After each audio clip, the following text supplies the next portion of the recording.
You might want to go already. Sorry, sir.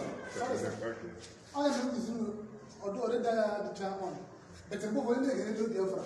You can have a young one. My father's in and does. There one. I'm Mazi, fearless Ipob evangelist. I am from Ndiabo. Ndiabo is in Aniri.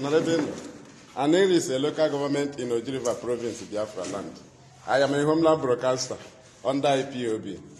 Nnamdi Kanu is our leader, and he is still incarcerated in DSS solitary confinement, illegally detained, because stay of execution ruled on is illegal. And I am on criminal charges. And I am so Nigeria failed, and don't hear Hana, but also that's why they told Gowon to go and kill us, because nobody wants to arrest Ruju. If you arrest him and take him to the court, he will bring out a pre-accord agreement. So this time around, it was to kill Nnamdi Kanu, because the first one was to jail him. That one failed. Because in 2015, December 20th, Honorable Justice Ademola of the Federal High Court, Abuja, discharged Mazi Nnamdi Kanu unconditionally. And DSS rearrested him immediately without any detention or rearresting warrant again from a different court. That is to say, or was to say that now, Nnamdi Kanu, there was no valid detention warrant. Haji continued detained from 2016, because immediately the judge discharged him unconditionally. The judge got signed that warrant, right? The court clerk gave the pronouncement of the judge, that is to say, discharged, right?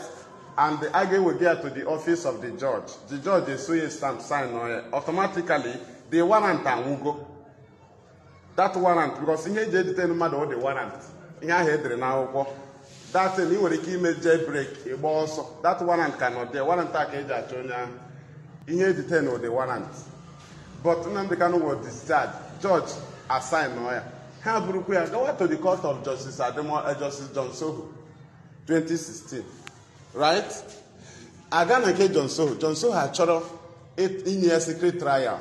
Then, director said no to secret trial, and John Soho ended up discharging Nnamdi Kanu unconditional again. Another court. Now, which warrant Kahana assigned in here? Is it the same warrant that Justice Ademola discharged? Came to the court of Justice Johnson. Because Britain na gbara ọgụ ọsọ ihe nna agosi unu na ha achọghị ya 67 no ya ka eji gbuo anyị. Ha achọghị ka anyị na ha nwee ikpe. You can't win us. You cannot win us ma anyị na gị nwee case. They have been running away from it. Agacha abụrịga na lọta instead ha ga-eme implement ihe ekwu. Hana for the next one has na here pretends Haga Buani. Or what they say me. Actually said we was even expecting arrest. Right? So but he made here because actual intimidation. Imo Juku arrest, a web to Aburi Accord agreement, and people will look into it. So they need to shut us up. Shut us up. Buani, Equala Kanulu, Bueha. Amana Chineke has this time around. I intro Nima. I am a condition in a match after 1979 20 pounds. Condition of believe with the animal. It is rego. I am a gagali, a gamagata. I ain't gonna take one book. Because even such people after the genocide, I won't hear Madu Quesiri, I won't hear Gabiachi because such media, a question mother. I am all over the world. So the conclusion is to desolate our land. So in our achieve. Their anger by inahu ngwahi na markets I build upon demolition. Ha makata iwe ha. They don't care we di Yoruba. Na one ha nwoke nyara 20 pounds. Ha may implement a abandoned property. After Helile, the same land of Yoruba, I asocially almost. But I will win 20 pounds. Ha na emezi envy because their plan on na ega anwucha. So let us move on the case of Nnamdi Kanu. So, Ademola Justice Johnson who freed Nnamdi Kanu, DSS rearrested him. All no matter wait to go in alo. Come happy we made disobedient to court order now. Somebody use all your emotion. Now was no was only this wicked each. Well, no was only the evil each. Can you go on Nigeria be second half? Because in cause all the Kahabata where her plan on call for ma and the game increase their bag. Man Nnamdi Kanu gave you only give microphone, pen and paper. A back you need is reuse. In use your for Nigeria beat Hamagen Carlo, in Hamanke noise. And they expected to push us into the noise and a shift because they labeled our fathers rebels. And you need to clarify it. You need to clear the face of our fathers before you have freedom. You must vindicate them by coming with self-determination. Ibia with Egbe, they will tell the world that this is how their father did. They call them rebels. You can't present Biafra without clearing the face of your father. Right? Because I follow to go their name. That is to say, rebel, isn't it? So their children need to vindicate them. That Mahadegefo. Oh, you have self-determination. You don't come with a gun. If you come with a gun, you become useless before the world. Right? And the gun no self-determination. Making was right to self-defense. Okay, Otra. Kami magono yena go shana ebido na yada agbegbe. Awo garu. Okay, Otago. IPOB anya na ebido premature war. We need to draw them out. Ka ha water ha na eme. Maka anya hogo no. Owo your design also. My IPOB adare okay dekwa go so. Uta yi nwere IPOB nwere ima na nwere umbrella. I ga hold onwe ka IPOB lead ege. Onwe na here draw freedom fighting before. That is onwe ha ima gbatra freedom fighting. Okwe ma. Ana agwe na school okwe. I need the direction okwe eziokwu. Maka uno imela freedom fighting before. Igwa ndi na lead yela. Gwa country na free yela. Kwe ma ndi na novice. Okwa Chineke na edu anyị. Ụmụ Israel ha draw freedom before. Okwa nke ahụ first one. But ha na-enweta instruction. Ha na autopilot. Okwa ha nwe instruction. Ị ga-enwe direction. Enwe family no without rules. Enwe office no without direction. Ị ga-enwe address. Ụmụ Israel ọ nọ command and control. Ọ Chineke gwa ha gawa ha gawa. Ọgwa ha kwasa ngwongwo ha kwasa ngwongwo kwa eziokwu. Ụmụ Israel bụ akwa ha ebegara Moses ọkwa leadership. Moses are content ya Chineke ọwụ ya. Mgbe agwọ na-ata ha ọkwa ha bara Chineke ha move to Moses. Moses akpọ Chukwu ụgwọ ya gbuo agwọ ha ga n'elu oshi ọwụ ya. You must take instruction from somebody. After all, Jesus used the command and control. Oji touch and follow. But also Peter swim yes we up where? Jesus oji touch and follow all command and control. Mgbe also Peter chi achi mma na all command and control. Peter omegi ya. Ọkwa discipleship. Ọkwa hụrụ ndị bịara ekporo ya gịnị mere oshi ọnwụ? Nsị ya nna na eji m mma hapụ na ndị a you have betrayed yourself ka m gbuzie. Ọkwa Peter dị loyal. Ama m ihe m ji hit eru maka na anyị ma ihe. Ịma IPOB ma ihe. Ịma na mmiri socha anụ ya ọgbacha. Ọgba na ha agbachara. Noise emechala. Ma ị nwetaghị ụdị noise ahụ ka ekwe n'isi 10 years director ọ gwara anyị okwu. So ị ga-ajọs na-eri alafia, ị ga-enwe war, ị ga-enwe internal war, ị ga-enwe ndị ga-ebilite n'etiti, ị ga-enwe ata, ị naghị eme expect ata. Ị ga-eji maka ata mebie ọrụ ugbo gị. Ọ wụ iru ifopụ ata. Ọkwa eziokwu. Director sịrị na anyị ga-eme clean up. Ọ clean up na-eme because ugbu a wee mechaa clean up, director enweta IPOB ọ ga-edunwu. Ọ wee bịa duru chaf. Ekwu okwu ya ọmawa jijiji. Ọkwa ndị si anyị let us ka agba ya agba. Why no or standing oge hit?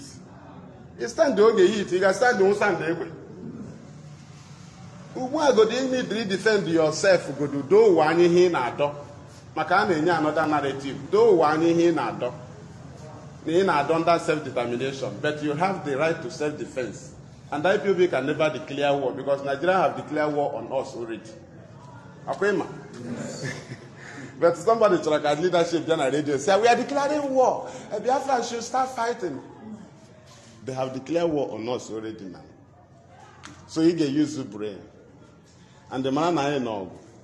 anyị plan isi ụzọ a hụta na ndị iro wetara counter that will affect us and you use the other road. Ọkwema ọ ya nwa good driver ịhụ ka ndị ọzọ na-atọ ọnụ na-alaghachi gị gba breki jụta ha mee ha sign ha gwa gị na ụzọ adịghị gị tọ ọnụ ị gaghị esi ọnwụ. Nna m ndị sitata ome ekwuoli ekwuo ka emewu ya ịmabụ na driver ndị ọzọ na-anụ sandụ egbe ndị oshi. Ọ ya mere ha ji atọ ọnụ poolu dachiri ụzọ a na-atọ ọnụ soro ha atọ ọnụ chọọ ụzọ ọzọ esi aga ebe ahụ.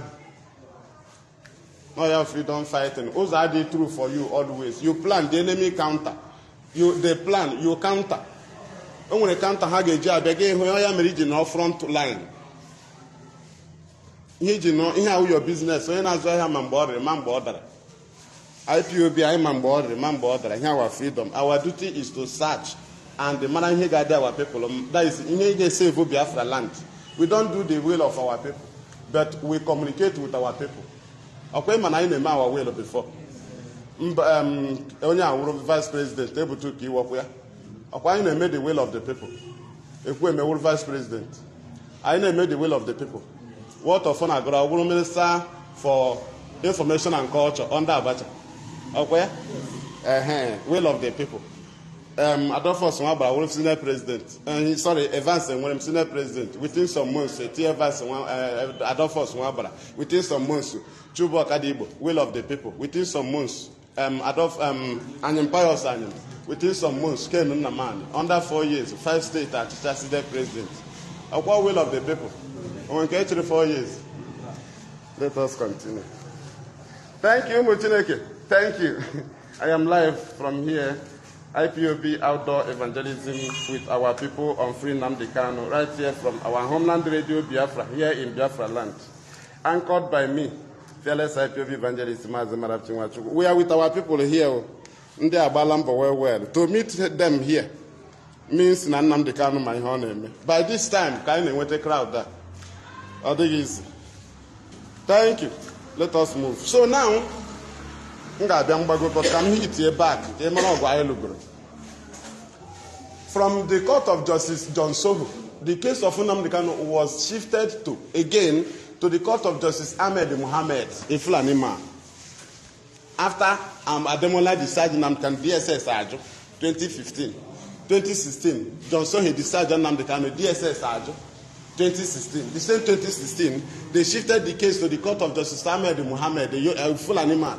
Fulani man agwa DSS, no one go from bringing this kind of case in this honorable court, that they should go and obey the previous court rulings. Rulings, not a ruling. Rulings. Which rulings? The ruling of Justice Ademola and the ruling of Justice John Soho. How may you obey? Now, the same DSS brings the case. Guys, to the court of Binta Motala, Fatima Binta Motala Nyako. Imagine a particular case that first Federal High Court Abuja discharged, the second one Federal High Court Abuja discharged, not Federal High Court Area. Federal High Court Abuja discharged. The other one, Federal High Court Abuja said go and obey the previous court ruling. And Binta Nyako, Federal High Court Abuja. So court Kiadiche, she ended up granting Nnamdi Kanu high conditional bail. High one, only discharged ground conditionally. High conditional bail, 3 men shorty, 100 million naira each. And the conditions, one must be a senator, one Jewish rabbi, one Igbo billionaire, businessman, billionaire living in Abuja. And again, he will not address the press. That is again broken at Radio Biafra. He will not be in the midst of more than 10 people. Right? And this one mentioned now, he will not be in the midst of more than 10 people. G Nigeria no. One, director Beze Mataze na Bela G Nigeria. Ya Beze no hafia ka ọ darochu. Si ha na ọ ga-ega Abuja na ọ ga-eji 2,000 men ga na ọ ga-ebushi Buhari alọta. One, in the court where they will bring Mazi Nnamdi Kanu in, the judge got not there. The judge personal security got not there inside the court. Court clerk got not there. Now, Nnamdi Kanu defense team got not inside the court. Ilanya there now, he got not there. It's better you go and kill him in his house. Okay, ma. Nnamdi Kanu again quick he see the court about the more than 10 because someone had been in the not in the midst of more than 10 people. He will scatter the court. And he quick order the thought. right? Yeah, fail. Mgbe ahụ o failụrụ, ọkwa anyị nọrọ 1 year, anyị nụrụ from our leader. Anyị ọkụsara. Ị nọdụ from ya nwa nwedo onye na-aga evisit ya, nke ugbu akwa mmadụ na-evisit ya. Na mgbe Nigeria failụrụ, Nnamdi Kanu arịapịa ya in Israel. That very damn road ya in Israel. That day ka plan o bidoro. First one na o kpere ekpere, second one ya nye broadcast, ọkwa ya? That day ka Nigeria bido plan. Ha enweghị problem na awụ Nnamdi Kanu. Nigeria enwe problem ha ihe ha ji aka ha create ere onwe ha. Ya wụ plan otu ọ ga-esi adị. Ịghọtara? Ka ha na-eri ya, anyị nwa na-ebe. The only problem dịzịrị na elu their plan after ha plan chara with the colonial master. Ndị nye dịra boss ya the problem Nnamdi Kanu. Dịra kụsa ihe niile ha plan for years. Mgbe a na-amụbe mpa Nnamdi Kanu, mgbe a na-amụbe mpa ha plan. Mgbe a na-ahụmụbe nna ya, ihe ha plan ka ọ dara ugbu a kụsa. Right? And o mere the whole world affect. But ọ na-wee na-ahụ onwe gị, ị ga-ama your value. Mara na ihe ị na-akụsa awụ obere ihe kama na director prepare ya, Chukwu abịa ma prepare ya through director na ị ga-etukwu ọdụ na-alụ ọgụ dị otu a. Ị kwesịrị ịtukwu ọdụ. Ọkwa anyị kwesịrị ị na-emechi ihe ike. But anyị bịara with self-determination. Ebido gbuo anyị. Ọkwa to force us into trouble. Anyị mee trouble asị ile ya n'otu their fathership mee. But ha maa na onwe ndị ga-edinwu ụdị ihe ahụ n'Afrịka. That na onwe ndị ga-maintain self-determination without iweli egbe. Ịma na-enwe ndidi ebe a. Onye ọcha ma na-enwe na ga-enwe ha ma na nwe onye black ị ga-enwenwu ndidi. Black a na-enwe ndidi. Ha na-enwe ndidi. But Nnamdi Kanu make sure na o weftere time guide the IPOB so that anyị ga-enwenwu ndidi nọrọ under a command. Ma ị nọ under a command ị pụọ n'ime command a director sị gị nọrọ ka ọ gwakwara gị anything you can do to make sure Biafra come, do it. Ọkwa o kwuru ya? Now the same director agwakwa gị that IPOB is under one leadership, under one central command, under one directorate, under one coordination. Okay? Now, that is to say, n'ịkpọ ya na radio si na ị na-arụ n'iwu scientist, you can manufacture this. Kedu ihe director ọ ga-asị we have taken your number. Gịnị mere na ọgwa gị go and do what you do for Biafra to come? You mean that whatever you know you can do for Biafra to come, do it. Ọ chọrọ ka ị were bịa n'ime IPOB. You will be directed on how to do it. Were your talent bịa, ewu media bịawa. I say gị ga na-ebu ihe on your own. If you are doing it, you don't have address. You must have address. So ọ ga channel gị. Now you kwukwe say anything you can do for Biafra not to come, do it. Because IPOB will do everything humanly possible to make sure Biafra come. But people na-emezi ihe ha ga-eme ka Biafra hapụ ịbịa. Ịjụ ha sị gị, director said whatever you know you can do for Biafra to come, do it. Ya agbagbuo nwaanyị dị ime. Ya kpọta nwunye ya dị ime ka agbagbuo ya. Na ha ga-eme Biafra abịa. Director gwazi gị, if we start killing our own, Biafra will not come. But agbagbuo mmadụ Monday ga-ejo ya. Why did he come out? Ya dị ka oshi ugwu Awụsa. Ha gwazi gị, our leader said, if you look for me, you no see me, burn down the zoo. Jụọ ya ma ha aganugo Benue ga gbaa egbe. Ọkwa na ala Biafra. Ekwulu ọbịa wuzu. Ọka ọwuzu. Nsụka ọwuzu. Enugu ọzụ. Abakaliki ọzụ. Obowo ọzụ. Ọlụ ọwuzu. Gịnị mekwa na ha agabezu ga gbaa dị egbe? Nna burn down the zoo agba egbe na Owerri gị na-aṅụ. Well, director say, we need to create the scenario of Yemen, the scenario of Syria, the scenario of Somalia. At where? In the northern part of the damnable Republic of the Zoo. Or say, no, na Biafra land. Only there create a scenario of Yemen, scenario of Syria, scenario of Somalia, na Biafra land. Ole ihe ọ na-akpa anyị egburu na National High School anyị agaghị ọgụ. Ka ihe chọrọ ịkpa anyị nwa, emere attack our leader, onye ọda ka anyị retaliate. Mgbe e mere ụlọ director attack anyị retaliate, kedu mgbe ọzọ ị ga-retaliate? Ị ma na Dave Umahi yirikwa akwa Biafra na were Biafra flag kwa akwa na aga akụwakwara ya aka. Nna he fighting for Biafra. Ọ ka ndị Christian na-amazi ndị nwoke ezigbo ha si the Bible. The same mentality ka ha ji bịa na Biafra. Anyị gwa na ọwa asị. Anyị ga-amonitọ gị ihe ahụ gị nna ọ na-ebere Chineke don judge ọ ga anyị na judge kwa here. Mee na judge apịla nwa gị ihe. Mmadụ rie ego ga-agwali ya mmadụ na judge ka ị na judge. Lawa. Why did I complain? Oh, judge. Oh, no, matter. Don't judge. You should not be, you will be judged. But I will take oath. The oath said that I, Mazi Madabchinwachuku, hereby solemnly and voluntarily swear to be absolutely loyal. To who? To the leadership of indigenous people of Biafra. Upon DOS. Give me Nnamdi Kanu here first. And the Mazi Nnamdi Kanu, director of Radio Biafra. Now, if there's a director, only announcement na Radio Biafra, can you assign me? Can you be me the Shabia? IPOB leadership, can you assign me? Head of Directorate of State, director and assign a memo. In whenever push the power. In your push the power, you will keep the age, young women don't have power. You see, when you give me a complaint na Radio Biafra, maybe in the absence of Nnamdi Kanu, or can when the game is there. So, which means someone don't have radio. Career Nigeria. You catch him, things will be going. In whatever she carry, or going on you go in okay, Charoreke, also now one remember, which is to say, they are no ball already. Right? Then, can one away around your man, how can they send the real DSS?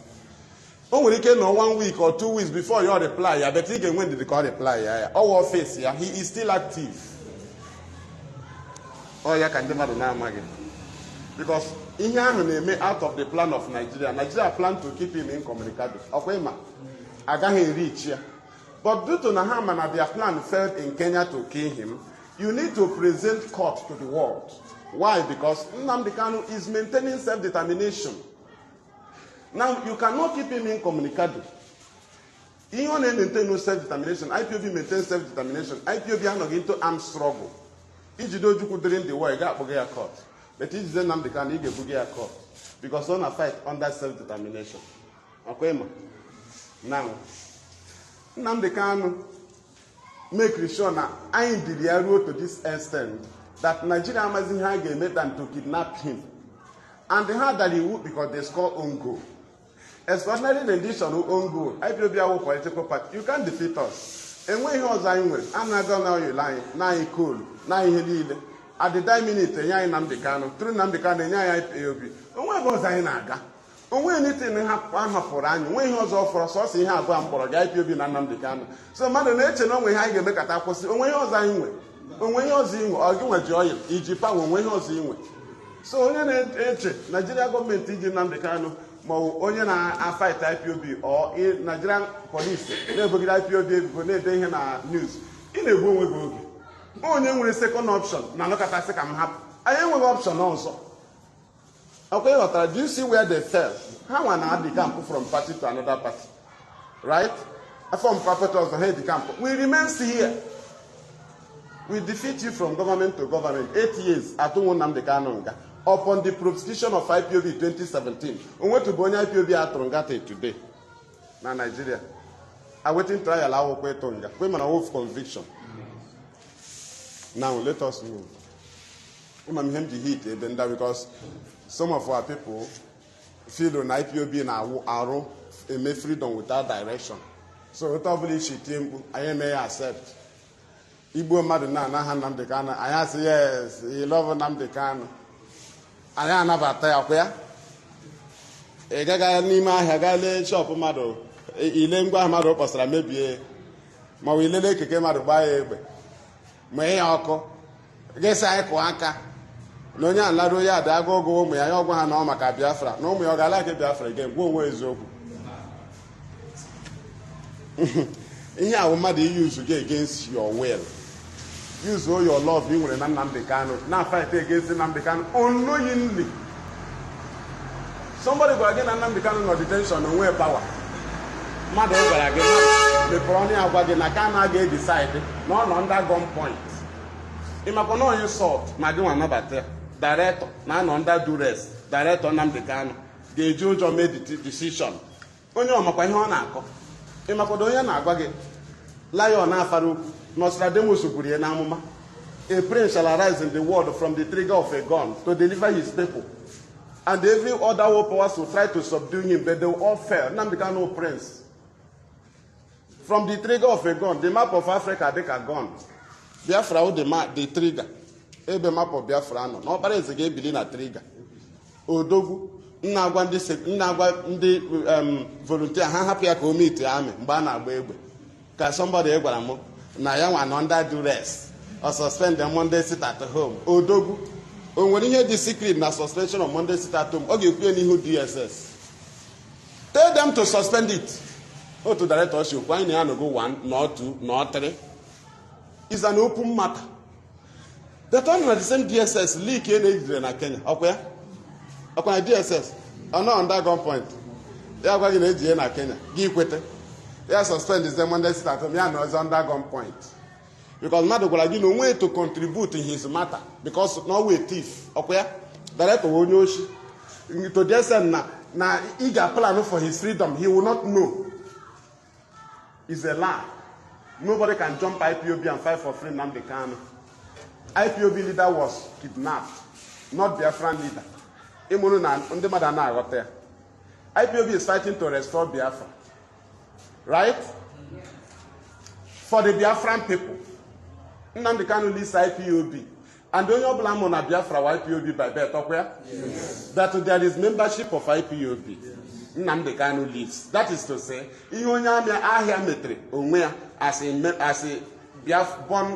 as a indigenous person of Biafra, you can't count it for Nnamdi Kanu because Nnamdi Kanu does not lead them. Okay, ma? Dave Umahi, call IPOB by birth. Yes. Who opposes them all IPOB by birth? Yes.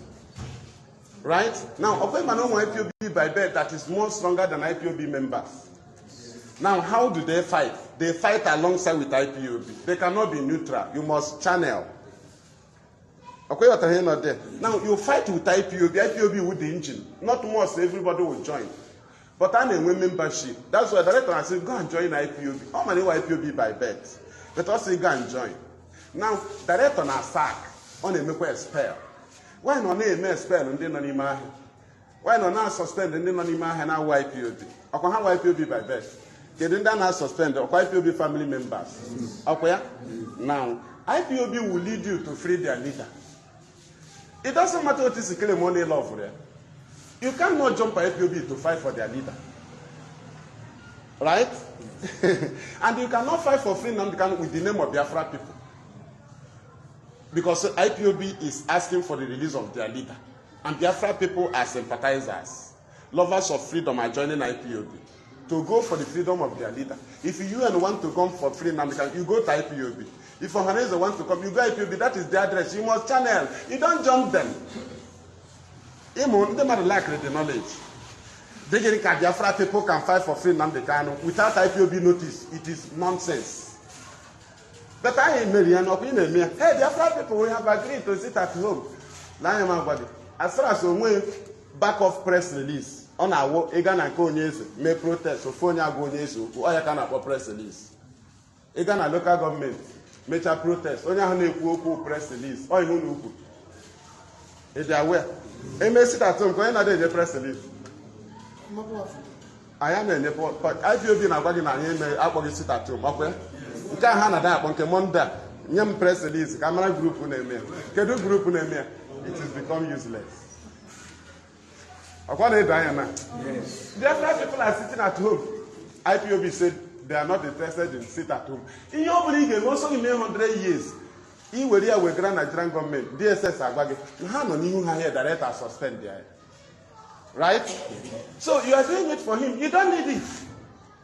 Okay, we don't know what to do. No, you need to marry and don't know a new secret. Right? IPOB and press release in a heart of also in 100 years. As far as indeed a million Achogia, and don't have one key see through them, mayor, and don't you to free Achogia. Even the Halari and Nigerian government, they are sitting at home to free Nnamdi Kanu. They will tell you about the criminality. They will keep it aside because Nnamdi Kanu suspended it. Nana Snatchika, Nana kidnap Madu, Nana Ebu Madu, Nana Baki Koku, I hand this on him. Where? Na house. And put it at home. The anger and the mother. Any men have demand for free Nnamdi Kanu. They sit at home, they polluted. A lawmaker cannot present it to free Nnamdi Kanu. Rather, they will complain about the crime. When in Ibu Mado the 2 months, now you release the Kanu, Ibu Mado, okay? Or they may present. And when they present, yes, they may sit at home 2 years and free Nnamdi Kanu. Or when they Ibu Mado, they go too much. ọ dị me present ọ dị me present ọ ya ka anyị ji nwayọọ na-agbari ya ka ị na-aghọta ọ ya mere ị ga-enwerịrị direction ị ga-enwerịrị direction akụ fechakwa ya ọ dakwara awụ ị ga-enwe direction but ị nwere ike use your emotion mechaa ihe dị ire eme ka ịhụ na ọ dị useless after all ndị Kristian mana Jizọs na onwe ndị na-arụ ọrụ na-emebi iwu ọkwa ya ị ga-asị mba na imebi iwu ọha nwaji iwu but ị na-arụ ya wute obi gị but ị na-emebi iwu right now IPOB mgbe ejide Nnamdi Kanu enwere 3 things ha mere. First one bụ notification ịgwa ndị ụwa na-eji onye isi anyị IPOB ga-ekwu kedu ihe ndị mmadụ na-ekwu mgbe ahụ kedu ihe IPOB na-eme ọkwa ya nke ndị na-ajụ ihe ahụ ọkwa ndị Biafra ọkwa ha IPOB by birth gịnị mere ha ji ajụ kedu ihe IPOB na-ekwu kedu ihe IPOB na-eme ọkwa ha ma na enwe ndị IPOB ya nwa na onwe IPOB by birth nwaanyị na onwe ihe o mewere ya na-achọ ka IPOB Nnamdi Kanu na-edu mee ihe ọkwa ya ka ị ma na ha ma adreesị anyị ịmago na Nnamdi Kanu nwere adreesị onwe ya jụrụ ka ihe ndị Biafra na-eme ya na jụrụ ka ihe ndị IPOB na-eme because nọ ndị ọ na-edu and you can only support IPOB to fight for the freedom of their leader. One, in a fight for freedom, you can lead a group or a movement. You don't lead Biafra people. A man can lead the Biafra people to fight for Biafra. Was reckon a lead myself, okay? Nature form or bill. Then I can lead the Biafrans in this movement to restore Biafra. Anyway, EPC. Then I lay hand up here. Innocent Toji, Biafran National Guide. And when cause of Biafra National League, Nnamdi Kanu, IPOB, these not people of Biafra. You must lead a group. Right? I am some people, government is going to push her. IPOB because he can lead a group. I'm in charge of IPOB. I'm in charge of the ESN. I'm in charge. You want to go in and go all Nigeria and other go unit. Because I did unit of it. I am in I want to go back America and I go unit. I want her to the unit. I want Ghana to the unit. All Nigeria.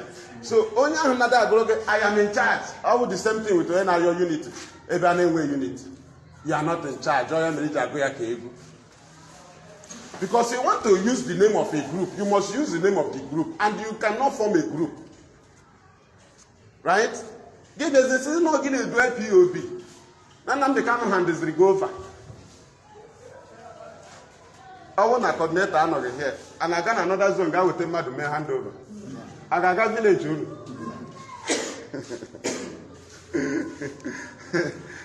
I got deputy or secretary, deputy and ejidechaa ma secretary ma deputy ma ihe niile aka ga-enwetakwa ndị ọzọ na-esote enwe ebe ọzọ a na-aga ịga weta mmadụ ọhịa a ga-asị na mmadụ ga-esi n'ala ojii bịazie n'ọhịa maka ka state coordinator si ya bịa take over a na-eme ya eme because na na-eme take over na IPOB lotu si eme from Nnamdi Kanu to HOD from HOD to continental rep from continental rep to national from national to state, from state, Obodo Igbo region. And when the region, Emil abolished the region here.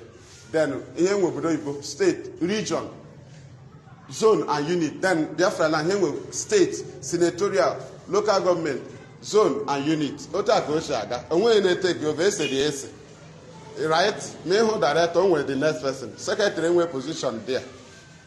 Secretary under the coordinator, right? That code of conduct, total cost, they won't take over. Or from Onya to Onya, from Onya to Onya, and I take over. Now, can do the reason? In order to operate with the name of IPOB, because you must lead a group. Now, IPOB, make the back in India, Anaha under IPOB. Until we separated them, they now stand alone. Right? Hanokatahasin, I use IPOB. Hanokatahasin, I use ị ga-anọkọta aha gị wụrụ Okorie sọ name gị nọkọta echi gasị aga m na-eyuzuzi Okorie ihe gị gasị na ị na-eyuzu ya aha gị wa aha gị ọ dụtụ na ọwụwa aha gị ka iji sị na aka m na-eyuzuzi ya right ha sị na ha ga-eyuzu ha mee elu mal ọ na ha wọk because Nnamdi Kanu nwere adreesị IPOB nwere adreesị anyị Radio Biafra ịmapụ afọ IPOB leadership ọ ya nwe adreesị anyị ị ga Radio Biafra address DOS member ha kwuo okwu na radio address ịmapụ afọ wa address ọ ya mere mgbe Finnish government nwetara information na Simon nọ na country ha nye order egbuo nwaanyị dị ime n'Enugu, ha send the delegates, journalists abịa n'Enugu to clear the image of their country because ha had their country ka mebiri. Ha bịa make investigation n'Enugu laghachi, ha jụọ Simon ya sị na ya YPOB member. Ndị ọcha says okay. They now went to IPOB. Mbe na ọ sị ha na onye nwa YPOB leader. Finnish government now called the Mapoafo ka ịhụ na ya nwe address, right? Ajọ Mapoafo ya gwa ha na onye a YPOB member. Ịghọtara ihe nọ dị iji gosi gị na ị nwere address godu na onye ọcha ma address gị na ha na ebe Kanu gwara ha wee bewa address. If UN want to meet IPOB, they go to head of Directorate of State. That's the address. If UN want to hear what we said, they must go and read a Mapoafo press release, our IPOB Media and Publicity Secretary. They will go and listen to them. In our country, from Lai Mohammed and Bono, Minister of Information. Ihe ọbụla nwere address. Ihe ọbụla nwere ụzọ, ụlọ ọbụla nwere ụzọ, nwee window. Right? But in nwere ike na-egiri anyị na-ele gị, igiri chana, carry your business. 2 years, director ihe ọ ga-eme na leadership of IPOB, he remove individual. He can never abolish DOS. DOS will African rep, any continental rep, member of DOS. Onye dị in charge of finance, member of DOS. Enwere legal department, member of DOS. Onye dị in charge of media, member of DOS. Imama rele nọ there. Onye ọbụla na-arụ ọrụ, onye dị in charge of security, member of DOS. Ma ịrụ ọrụ gị ọfụma remove oge, ebe ahụ remains, ebe ahụ power house Nnamdi Kanu can never be abolished. Radio mebie emezie, gịnị mere na ọ na-agakwa ekpere ma sị ya na radio mebiri? Ọkwa ma na o nwere ndị dị in charge of radio. We continue. Now, currently, Nnamdi Kanu ejidere ya eburu ya gaa court. Ha na-charge ya for terrorism. First one, 5 amended count charges. I destroy ya na Federal High Court Abuja. They came up again with 7 amended count charges. I destroy ya na their Federal High Court Abuja. They came up again with 15 amended count charges. Ndị na-eme otu ha kwadoro akwado. Ọwụ na ịgbawara egbe, ị ga-ama na ha akwadoghị. Ha kara ikwechi gị ọnụ. Ha tọọ chemical weapon na aba, ha agwaghị na IPOB na-arụ chemical weapon, ya mee explode. Ha gwa BBC ya dee, ị nọ na-asị emekwa m ya. Ndị ọcha na-edibeti ya. Ha atụkwa ọzọ, bụkwa gị ụta ka ị ga na-azụ onwe gị until they demolish you. Imagine na ihe ahụ 109 years, oke osisi. With Ashi, Nigeria 109 years. Nnamdi Kanu na Radio Biafra na-akọtụ branches. Akwara na-akọtụ root. N'ọdị anọkata anyị akọtụ branches. That's all the mmadụ ọsịsọ. Ịma akwara ụlọ anyị na-akọtụ ọnụ. So ị nọkata kwatuo Nigeria like that. Ị ga-akọtụ ọtụtụ akwara. Bịa kọtụ branches ya wa abakala ya. Ha ji Ashi mee branches a wụ ndị enyi ha. Ha ji ọyịla anyị mee ịkọtụọ ya. Kọtụ ụfọdụ doo ha anya na redio na ndị awụ ndị ọjọọ na ha wụ ndị ashị na ha tọrọ na ashị. Ị ga-eji egbe edo onye ọcha anya. Ihe anyị na-adọ n'iji perseverance ndidi. Onye ji egbe a na-enwe ndidi. Agba ya ọgbagwara and ha na-emekarị mistake. Every time ha na-anọ na regret. Every time ndị na-eji egbe ọgụ ya na-ebi ebi. Ị mana onye declare armed struggle a ga-akpọ referendum. When ndị Simon had declared armed struggle, Emma sit at home or civil disobedient Emma. Akwema, Emma no yeje baga was sit at home.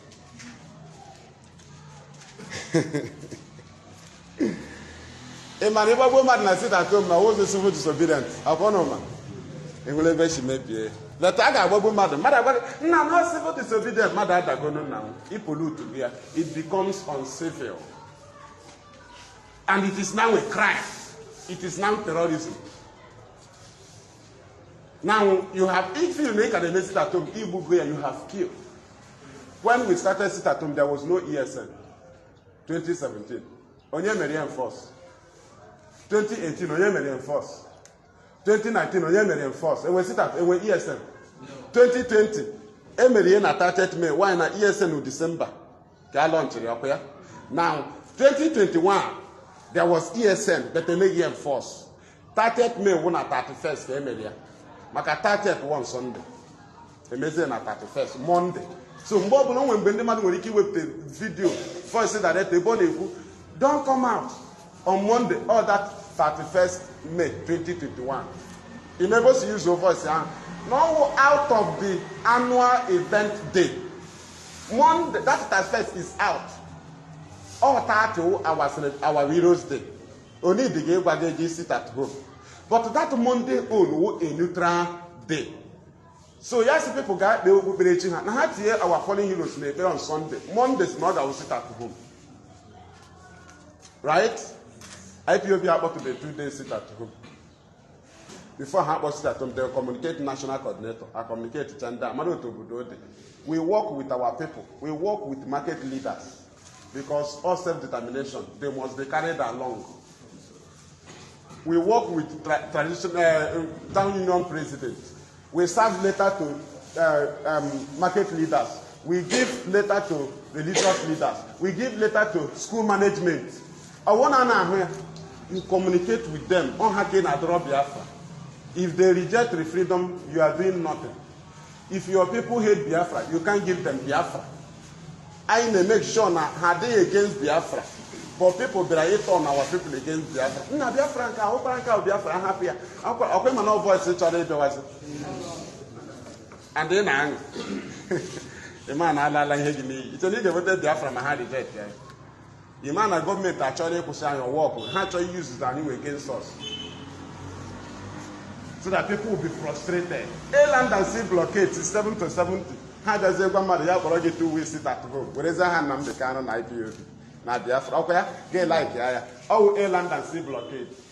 Get where has surrender ụmụaka anyị na-aga school ụmụaka.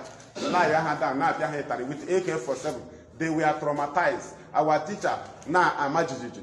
These criminals na sit at home. Surrender ụmụaka 12 years, 10 years, 8 years. The same thing Dutch and Rice is 7 to 70.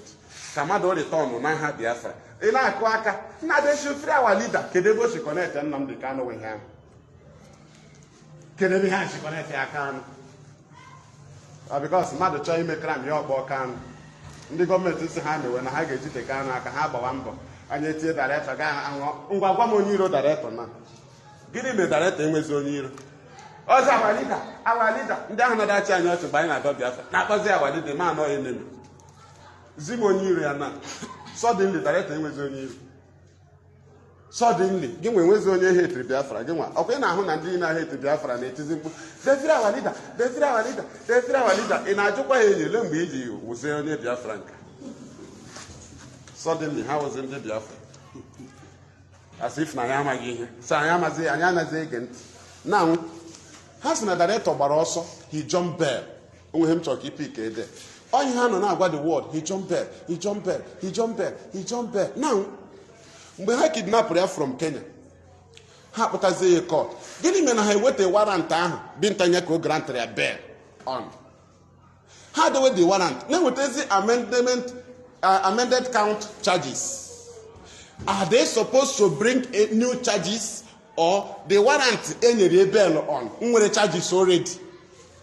Is it not the warrant ekwesịrị iweta na court because so ya ka so jump bail he should come and face his trial? Why did they hide it? Because the warrant nwụrụ anwụ. That's why eji send na ndị gaga igbu barrister Ejiofor before ejide director agaghị igbu ya n'ụlọ ya because so ya bụ case nke ahụ. Ọ bụrụ na egburu Ejiofor they will raise up that matter. But egbute Ejiofor they keep the warrant aside. With Ezedu amended count charges. Kedu amended count charges? NSAS, unknown gunmen, attack on checking points. Then broadcast on piracy radio without address. Makepo London, Nigeria way jurisdiction they try radio in London. Because some were licensed. But I want to be London. A broadcast received and heard within the jurisdiction of Abuja. Without dates. There is no charge without date and ebe homer. Again, whether they charge date, neighbor women. Again, whether ebe the event took place. I am a way charge against our leader. Now,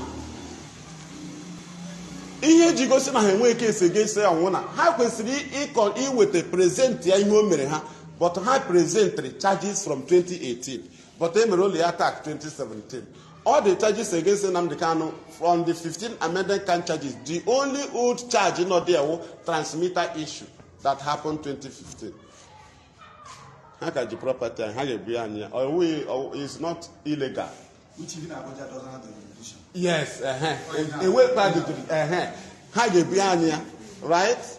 Imana Ogwa Kare Nigeria, you like noise, Carlos Sayan, Amano enemy ball and our Ogo Sunda in the Catro Carlos Sanog. A log on a field that cancel or goal, you cancel or match. A lower, and will not allow you because I name Mary. In a minute match in our log, I want to name it log. The duty of the captain is to players, say, let us go defense instead of Gado. And that's what we are here doing. I remember to Niger. I ain't hook, while I said I was hook. I'm not freedom. And I get me open. But when now I meet with the South Korea president. In any tie with any president, he may announce your court. Then they need no show. Then in a leadership, they may immock leak in a leak in my home. Imagine a log now, need a creative grant for Onion Abin Regaka. Or Yabia land and Ariada. Each every mother land and ESN will provide it for you. Upon Nigerian security, no, a creative child, ebende. ESN no eji launch ya ọkwa Nigeria ka ọnụ ime ha agaghị ebe. So imagine ị na asị na enwe trouble na enwe ebe ndị na-enye gị aka ga land na ị ga-provide ihe ha chọrọ freedom ị nọ na-aka akụkọ eti mkpu yawu taa leadership na ha emeghe ndị kwesịrị ime. Director ga-akpọ sị gị zie ha mee ụta ọ ya dị charge. Who are not at any press release, the map of the press release. That's only do said, Ipob said. But some of the press release, what direction on you? Mayota, there, Denka, Wonka. All who didn't charge. Power Marova, Nime DSS, Eba Hono. Oman Botcha red, Oman Botcha green. Ocha red, now you are signal. A who and you want Yagi. Petunka won't aim as can meet. If you can't they can sort out the meet. You see, I say, I'm happy with Bana. I say, you can know that I'm happy. You're going to watch. Biafra is unnegotiable. Ona is just roll out. But DSS, any that's your business. That is the Biafra kind of discourse. But on Madam no here, if you're our leader, oh, Biafra can happen. Or Patana can Nigeria could see discourse. I have to say, no round table. That perhaps is an Azaga. I gave it an abala off there. I say I could attack. Your Simba. Your Lachikwa. Okay, in me after court to pass a good order. Dinner director when anything Guinea with the acre now. All got really free because all the good is I discharge there from the court. Director, I got a jam minister happy. I got a pardon, presidential pardon. Mba. Oya presidential pardon. Somebody are convicted, either in a jail, like years of jail, terms of jail, or in a condemned criminal, CC, or in a life imprisonment, or awaiting trial mate. Mbanka presently, ya menu pardon. You don't pardon somebody who is discharged and acquitted. You must honor Nnamdi Kanu with his court victory or court merit. Or pardon, or not live under amnesty. Or but is not a thief. And these are the things we want our people to know. And yes, they case na ya they got police are joy to landlord. Uno no jik I got caught to Nigeria guy with ten you must have a weapon naka. And when we went to court, we secure victories. We went to UN, we secure victory. We can approach any government say tell Nigeria to obey their court order. And when the president sit at home naka UN, you can present court order. How was the court order achieved? Because IPOB maintains self-determination. And then Nnamdi Kanu every time from press release of one say continue to maintain your peaceful conduct. Or say go and learn how to be peaceful. Or say start being peaceful. Or say continue. Continue means na ina debo peaceful. Okay, we be director in a bogita and IPOB ESN. You run a detention. Now go and do one the peaceful. In a protest. Call name. but me ma na ọ na-alụ ọgụ ị ga-ama na ihe ahụ ọ na-etinye na statement ahụ ịgwa the world na anyị dị peaceful and we continue to be peaceful. Ọ ya mere Ozokome eji ma accept the ọrụ because mgbe a kpọrọ ya dị ọrụ mgbe a na-aga ayọ ya Ejiofor ha na-aga ayọ ya ya bịa take over. He was busy studying ka ihe ọ na-study ka ọ mara ma the leadership of IPOB if they can maintain what Nnamdi Kanu left. Because ihe a na-aga court he defend the activities of Nnamdi Kanu and IPOB before he was kidnapped. But life after he was kidnapped, ihe akwa additional matter. And ha na-treat legal process, that is ihe niile director mere eziri ezi a na-treat ya abịazie gị nwa sị na ị na-eso director ị na-egbuzi mmadụ na-ebutezi ozu ndị igburu na court ọkwa ịmara ike ga-agụ lawyer. Now Ozokome monitor confirm on IPOB leadership with power. One, they can sack, they can suspend, they can make decision. Back what you must accept. Because if the leadership cannot control IPOB to maintain it cannot happen, then all they may bring her case. In one case na nke onye eze ụmụnne gị na-aga na nke onye eze treat your matter. Ahụ ga-ebi ije egbe na eji mma na-abara mmadụ mba ọkụ ụmụnne gị ga-asị gị na achịrịkwanụ dịkwanụ ka esetụcha nke imetere emete ọkwa eziokwu ya anụmanụ ndụ ị ga-echere n'ụlọ egodo nna m ọha nna wetukwa na mma ọkwa na nke onye eze ka anyị na-aga ka anyị trite nke ebogidere ga-ebogide ọwa na-aga na nke onye eze bụrụkwa ozu onye igbukwara n'ụtụtụ ahụ ị na-enwe ụmụnne gị ihere and they cannot continue. Na nweta ka esi nye lawyers grant ịhụrụ ọkwa na watch ndị lawyer anyị ebe ha na-aba mba na media kwe na ahụ Ozokome ebe ọ na-abịara Nigeria maka na IPOB shift today. ọkwa ịghọtara we never shifted. Akwara anyị aka niile kwa anyị asị na anyị wụ coward maka ma ekweghị egbu onye Igbo ma bụrụ coward. ịhụrụ ka onye ji igbu nwanne ya aba mba m nwere egbe bịa ma agbagbu onye Igbo ọ pụtara ọkada ihe o ji pụta ọ na-enwe sitatum IPOB ị ga-ahụ onye ga-egbu kwuo eziokwu sitatom IPOB a na-asị nna ọ dịkwa ka enwe sitatom nna ọ dịkwa ka 2 days nna adịkwa m sure nna ịdị sure ihe ahụ fake IPOB sitatom anaghị asị adịkwa m sure adịkwa m sure adị m sure na ọ ga-eme. O nwere ụmụ mmụọ na-akọntrol ya ọwụ ha anyị nwa. Director say our duty is to announce it on Radio Biafra. That's why DOSG plan no man announce Monday sit at home. Right? Due to getting, I am go campaign, you think in the life of our people. How may you accept? Mgbe director si suspend their okwenye leadership, ha jụrụ ajụ, ha hapụgodo ka ofu mee. Onu nwere idea. The manifesto na mere na director na agụrụ IPOB DOS n'iwu. Ụbọchị ọ gụrụ ya n'iwu. Ọ sị had they listened to me and they cancel it that first time and that they listened to me and refused to allow the first one to hold, that the criminals will not hijack it. But the leadership, we get taking the decision. One, I go the nkata. The reason of the nkata Monday sit at home. He kwesịrị ka visit our leader. Lawyer ga ahụ ya, ụmụnne ya ga ahụ ya. Ota ka ga anọ.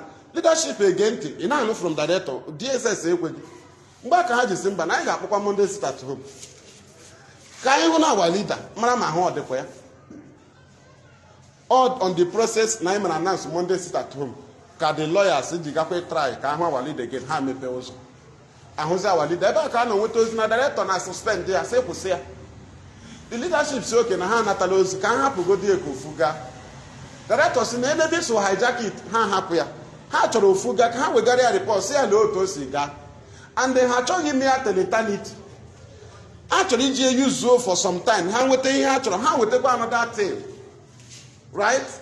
I want it for life.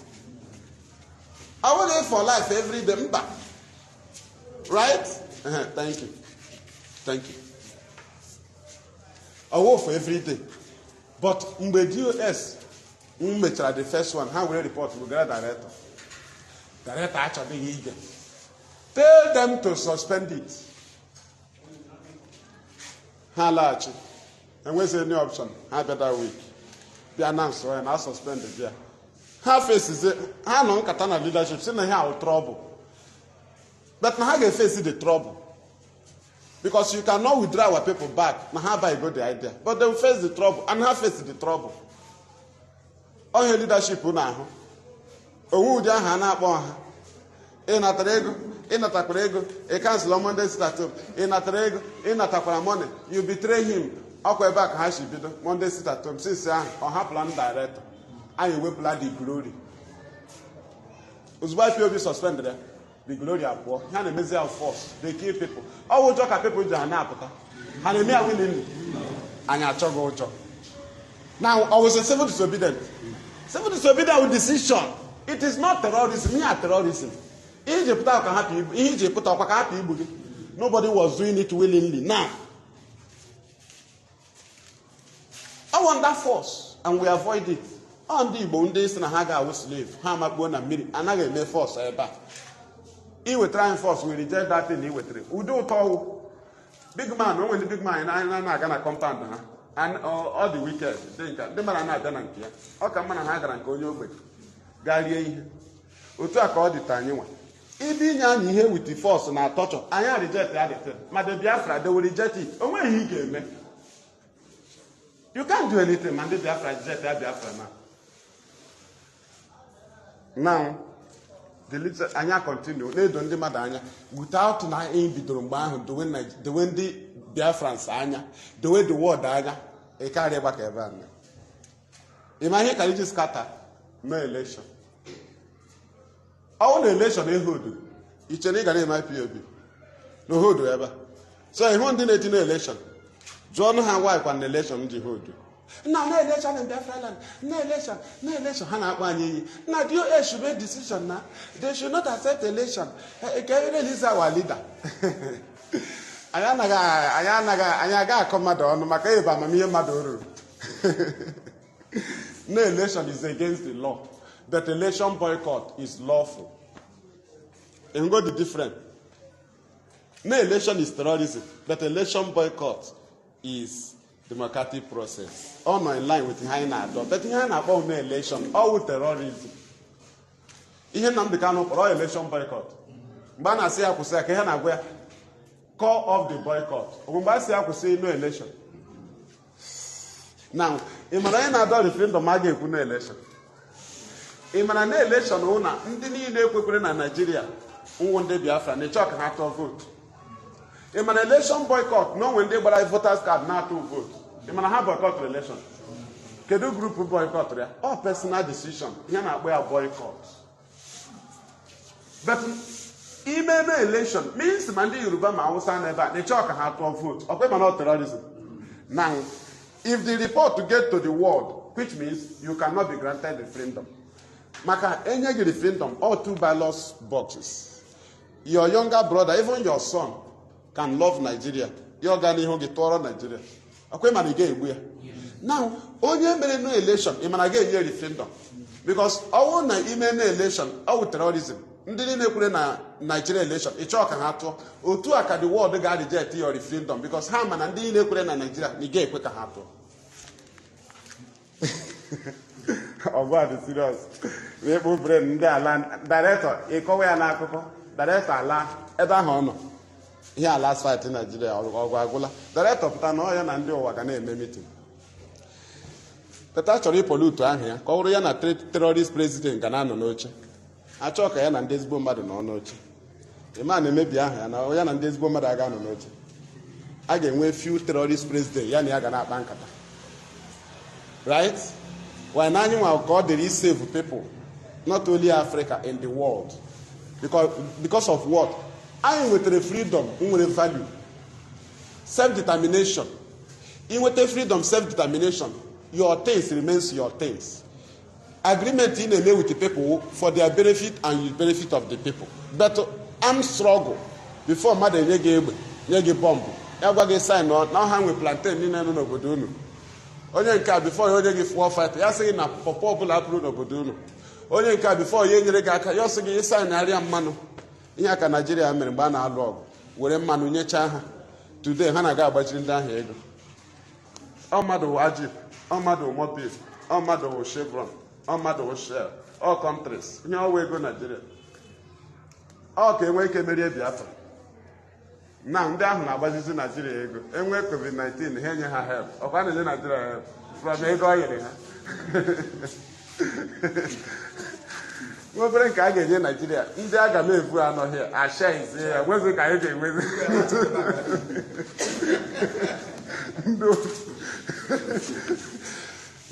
100% oil nwa bekee were egodo 70 nyezie ndị ohi a 30 ha were 25 werezie 5 bịa gwa unu n'ọwa 120 lita 1020 lita ị na-aba kaw your business ha ka na-agakwa ịgbazite ego ọzọ a na-agakwa ịgbazite ego nke a ha ji esikwa ọhịa ka a sị anyị maneji a na-amaneji amaneji because anyị try gị ime Nigeria ọwọkụ onweghị anyị na-emebeghị anyị agbala mbọ wee so we continue achọrọ m ka ụnụ maka ịnidiri ị na-eme ihe gị mara ihe ị na-eme ọ ya mere m ji atọchị ịnịdị m ise ya elu elu na-atọchị many things ka ị mara na anyị ma ihe anyị na-eme onwe na fọsụ anyị ihe anyị na-eme ọ Nigeria na fọsụ onwe ha to stop us ihe a confidential war anyị na-alụ anyị bidoro ya we studied it ga-ajụ ajụjụ mpe anyị ha gwa anyị ihe mere ha ji ha arụcha aja ụlọ we studied it mana anyị anọkọta bịa arụ ụlọ mpe anyị rụfụrụ anyị jụrụ ajụjụ jụkwa ndị mpe anyị ha agbazi anyị ihu anyị amatasị oke n'ime ụtọ a dị ụlọ na ị gaghị arụchapụ ya so ezigbo nna ihe ha na-emere anyị nwụrụ ha na-akụrụ anyị aka na-enye anyị advice ọwụ ndị nna ndị nọcha ihe ha hụrụ ọgụ betụ ndị mmadụ na-agwa gị nna ihe ha hụrụ n'agha i chere onye ọbụla nọ ndụ mgbe ahụ na ya hụ na ọ lụrụ agha ugbu a na mmadụ niile na-alụ agha ọwụ agha ka anyị nọ hie so ịma na sekuriti juru Naijiria gị ka obi nọrọ hie na agha right ihe na-ediscuss ọkwa future of the people mgbe Biafra bịa sị ihe ha hụrụ that time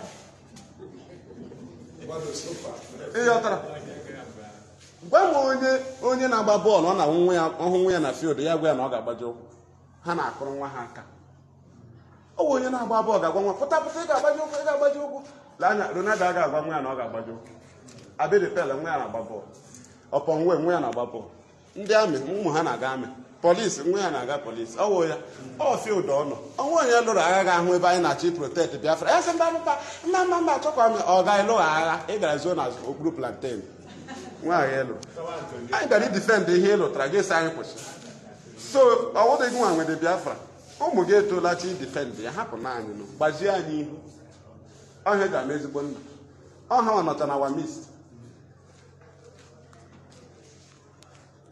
ndị ewere ụmụ Chineke now ebe anyị nọ now na director say I will destroy you in your own court ọkwa ya a ga na-azụ ahịa na-alụ ọgụ ọkwa ya ọ ebe nke IPOB na work towards now mgbe anyị na-aga court as director told us na anyị ga-ebuga ọgụ a na the heart of the zoo ọkwa ma court or heart of the zoo ị ma na ejide a military leader military leader ị ma na ndị otu ya na plan otu ha ga-esi aga ebe ahụ ekipụrụ ga rescue ya ọkwa otu esi eme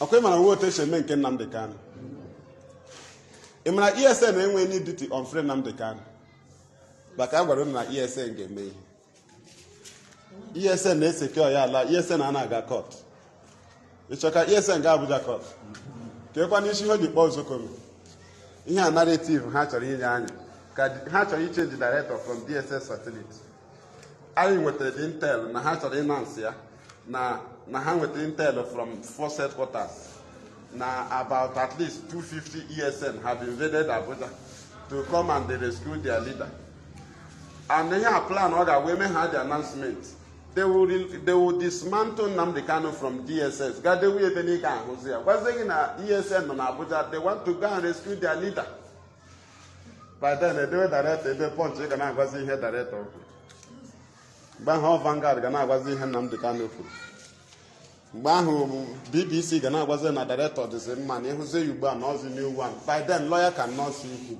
they will keep him incommunicado ọ na-awa dị ọnya anyị kpazie ya ndị mmadụ agaghị ama na anyị akpaziela ọnya ahụ enwuru ha ọkụ na anyị akpazighị ọnya ha but ị gaghị ama na iwu na mmadụ agaghị amacha maka anyị ga na-ahụ n'ụzọ mbakwa esi na oke a na-eri ihe onye mụ anya anyị mụ anya otu a ka anya anyị nọ ha si ebugala director na Niger Republic na sel nọ n'ime mmiri akụkọ director na DSS ebe a ka anya anyị nọ. Hey, na-ebupụ ya gawa ndị Israel hijack ya n'elu story lekwe na DSS nwe ebe anyị na-aga. We go nowhere. Now a discharge director instead of Nigeria hapụ ya, and the ruling ahụ final ruling ọ dịtụbeghị mbụ enyetụbụdị ruling ahụ na Nigeria, ma ndị na-echiri Nigeria ma mmadụ niile onwetụbụ onye nwere ụdị ruling na one. The court ruled, appeal court ruled that now ha condemn the way Nigeria ji kpọta Nnamdi Kanu into Nigeria from Kenya. That is to say Nigeria the guilty. Ọ bụrụ na Nigeria were individual, Nigeria would have been convicted because I find the guy guilty. But our individual or country now, you got go fine. Again, the court has discharged Nnamdi Kanu and acquitted him. And will dismiss. When discharge, when caution and discharge. Caution and discharge means na judge chapter ni meria, but on a caution okay, ne discharge. Ya one adoga canant. Ya caution and discharge. When stroke out, when stroke off. When strike out, when strike out off, when bail of different levels. Now, when they discharged and acquitted overall, lawa no way himere. Lawa no way himere. And again, the court proceeded by prohibiting Nnamdi Kanu from standing any trial in any Nigerian court on this very matter. You want to go deep back. Deep back, I'm not going to get lost. I know.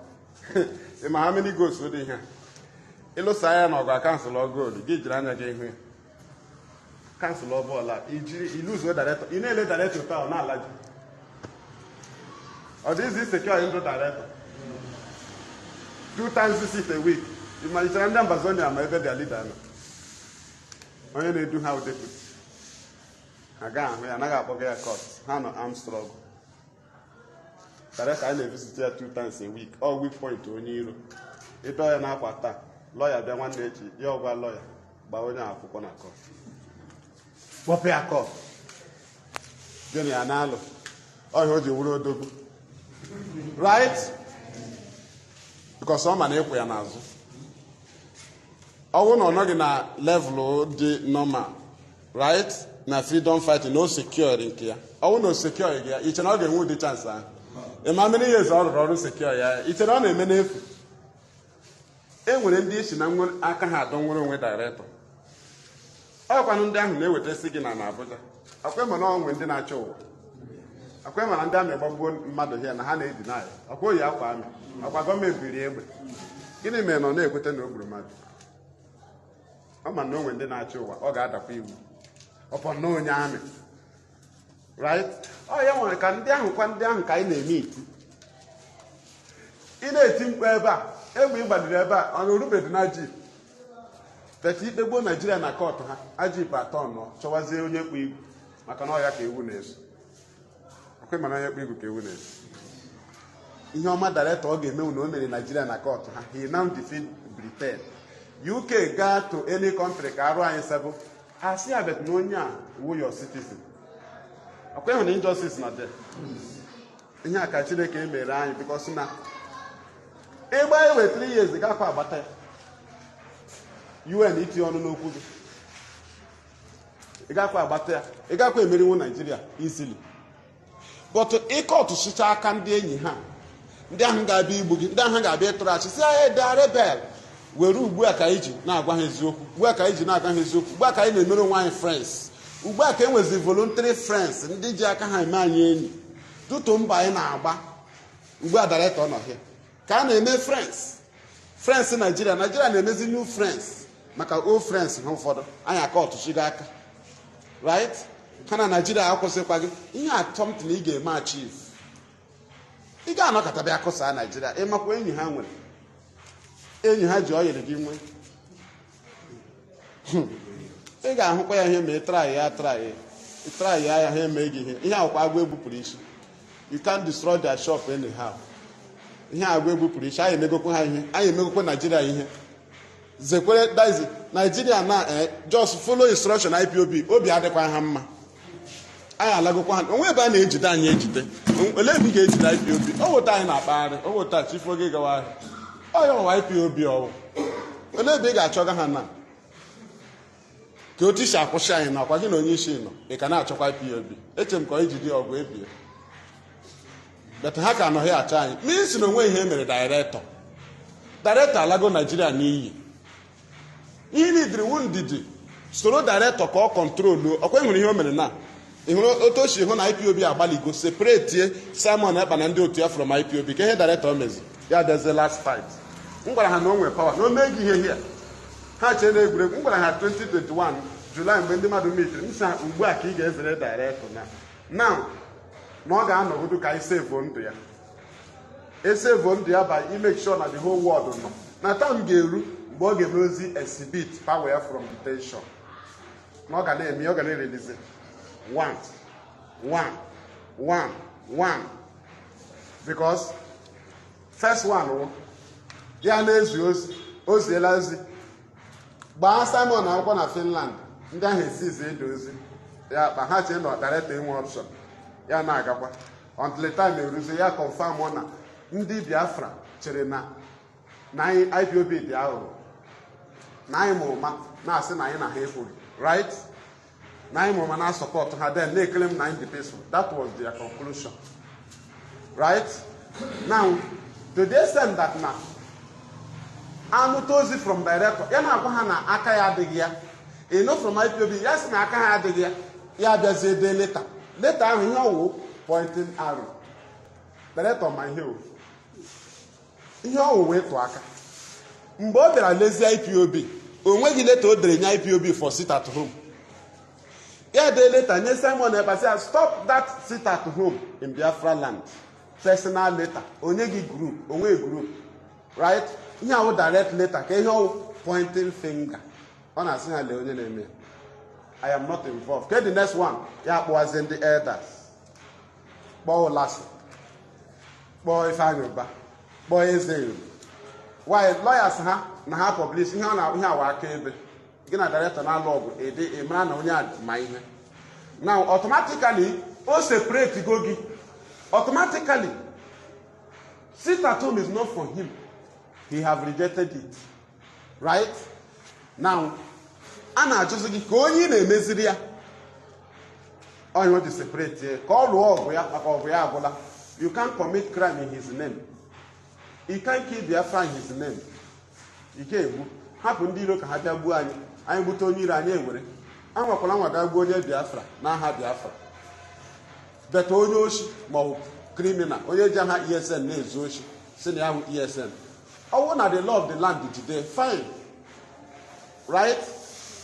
Maka iwu adịchala for onye ọbụla commit crime ọ wee fall of victim iwere but neutrally abịa gbuo ndị Biafra na asị anọ ha ji Nnamdi Kanu ọwachi you are tying Nnamdi Kanu mmụọ ihe ga-emere Nnamdi Kanu na ị ga-ahapụ ịdansị na the tune of ndị iro ịmụ obodo anyị ọkụ keke gbara ọkụ Nnamdi Kanu echighị n'ime ya pụta. If you want to deal with Nigeria on violence, go to the land of Nigeria. Ha nwere ala Ọnịcha agwa ala Nigeria ihe ebe ndị nna nna anyị protect ka anyị bie ndụ ọ ala ebe ị na-ele anya ka ESN ji nọrọ n'ọhịa ọ na ESN na-alụ ọgụ n'ọhịa ebe a ga-adị peaceful.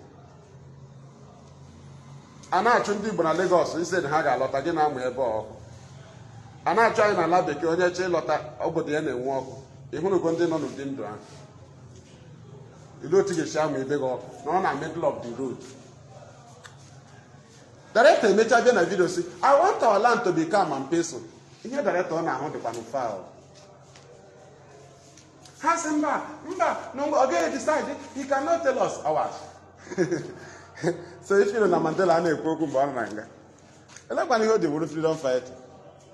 You must be directing your people now positively to ebe ị na-aga. You can't allow them to go contrary to what you are pursuing. You have the ideology, you direct them. Do you understand now? Anyị na-aga Supreme. Though, ọgọdụ na Supreme date ha manyere na vacation ha ga with their business. Right? Ihunu ga-aghọta that na after Supreme Court ebe ọzọ nwere eluigwe nwee court ọzọ onye ka director si nwee ndidi ka anyị soro ha ruo n'isi anyị erugo n'isi na ọ sị na o nwere point anyị ga-awanye ruo ha ajụzie anyị enye ha datin ha nidiri so ya ha nidiri mmadụ na-eche nọ anawa program but o nwere time onwe mgbe ị ga-adọwa freedom ị ga-eti nke ahụ na plan mba nọ freedom ọ na-eso nna a na-adọ n'akwa kwe mana a ga-adọta n'akwa ekili atọ n'ụzọ na ikili atọ ụzọ kwatuo ụfọdụ mgbidi ndị ga-anọchi gị ụzọ ka ị nwee ike na-ahụ ndị iro mgbe ọ ga-eseti ka ọ hapụ ewu ofu ebe ya emotasị nwanne anyị anakwa eme nwanne ma ị ga-anọ na pozishọn ndị iro a ga-egbukwa gị na onye iro so anyị nweta gị na pozishọn onye iro gị na-achọ mgbe anyị bịara nyecha gị sign nna pụta ebe ahụ you are wasting your time kọsị ịchọ ka wee nga ilike anyị ga-anọ n'ize gị ha echi n'okpuru aka gị gbaa anyị egbe so it's better na akrosh gị ịmana ihe draiva mbụ 14 passenger a na-eme ma ofu onye ebe ị confuse ha kwa ịma ọkwa ihe anyị na-eme ma anyị metie gị so ị ga-enyere IPOB ohere n'ụzọ otu ihe hụchara anya ọkwa kọmandị ka anyị na-eche ọkwa IPOB na-ele anya hie ji ụkwụ gaa Owerri ọkwa ha ji ụkwụ gaa Ugwu Ọcha jiri ụkwụ gaa Ụmụahịa ọkwa ha hiri na head bridge onwekwe mpịa ifuru onwe mmụọ na anyị n'ime mmụọ ahụ chịkọtara anyị asị ha ya bido ọrụ ya ebido ọrụ onye lidila onwe ya mee ala ka IPOB lidie gị o nwere grace nọ on them ọ bụrụ na ọ ga-ahapụwa yadị di hapụ yadị pụwa ọ bụrụ na ọ hapụrụ nwaanyị o nwere pawa na adị furu nwaanyị amamihe nwaanyị agbago ọ ga-apụọ hapụ manija amamihe ya na-agbago right ụta nke ọ dị ọ lọtakwa nke ya laghachi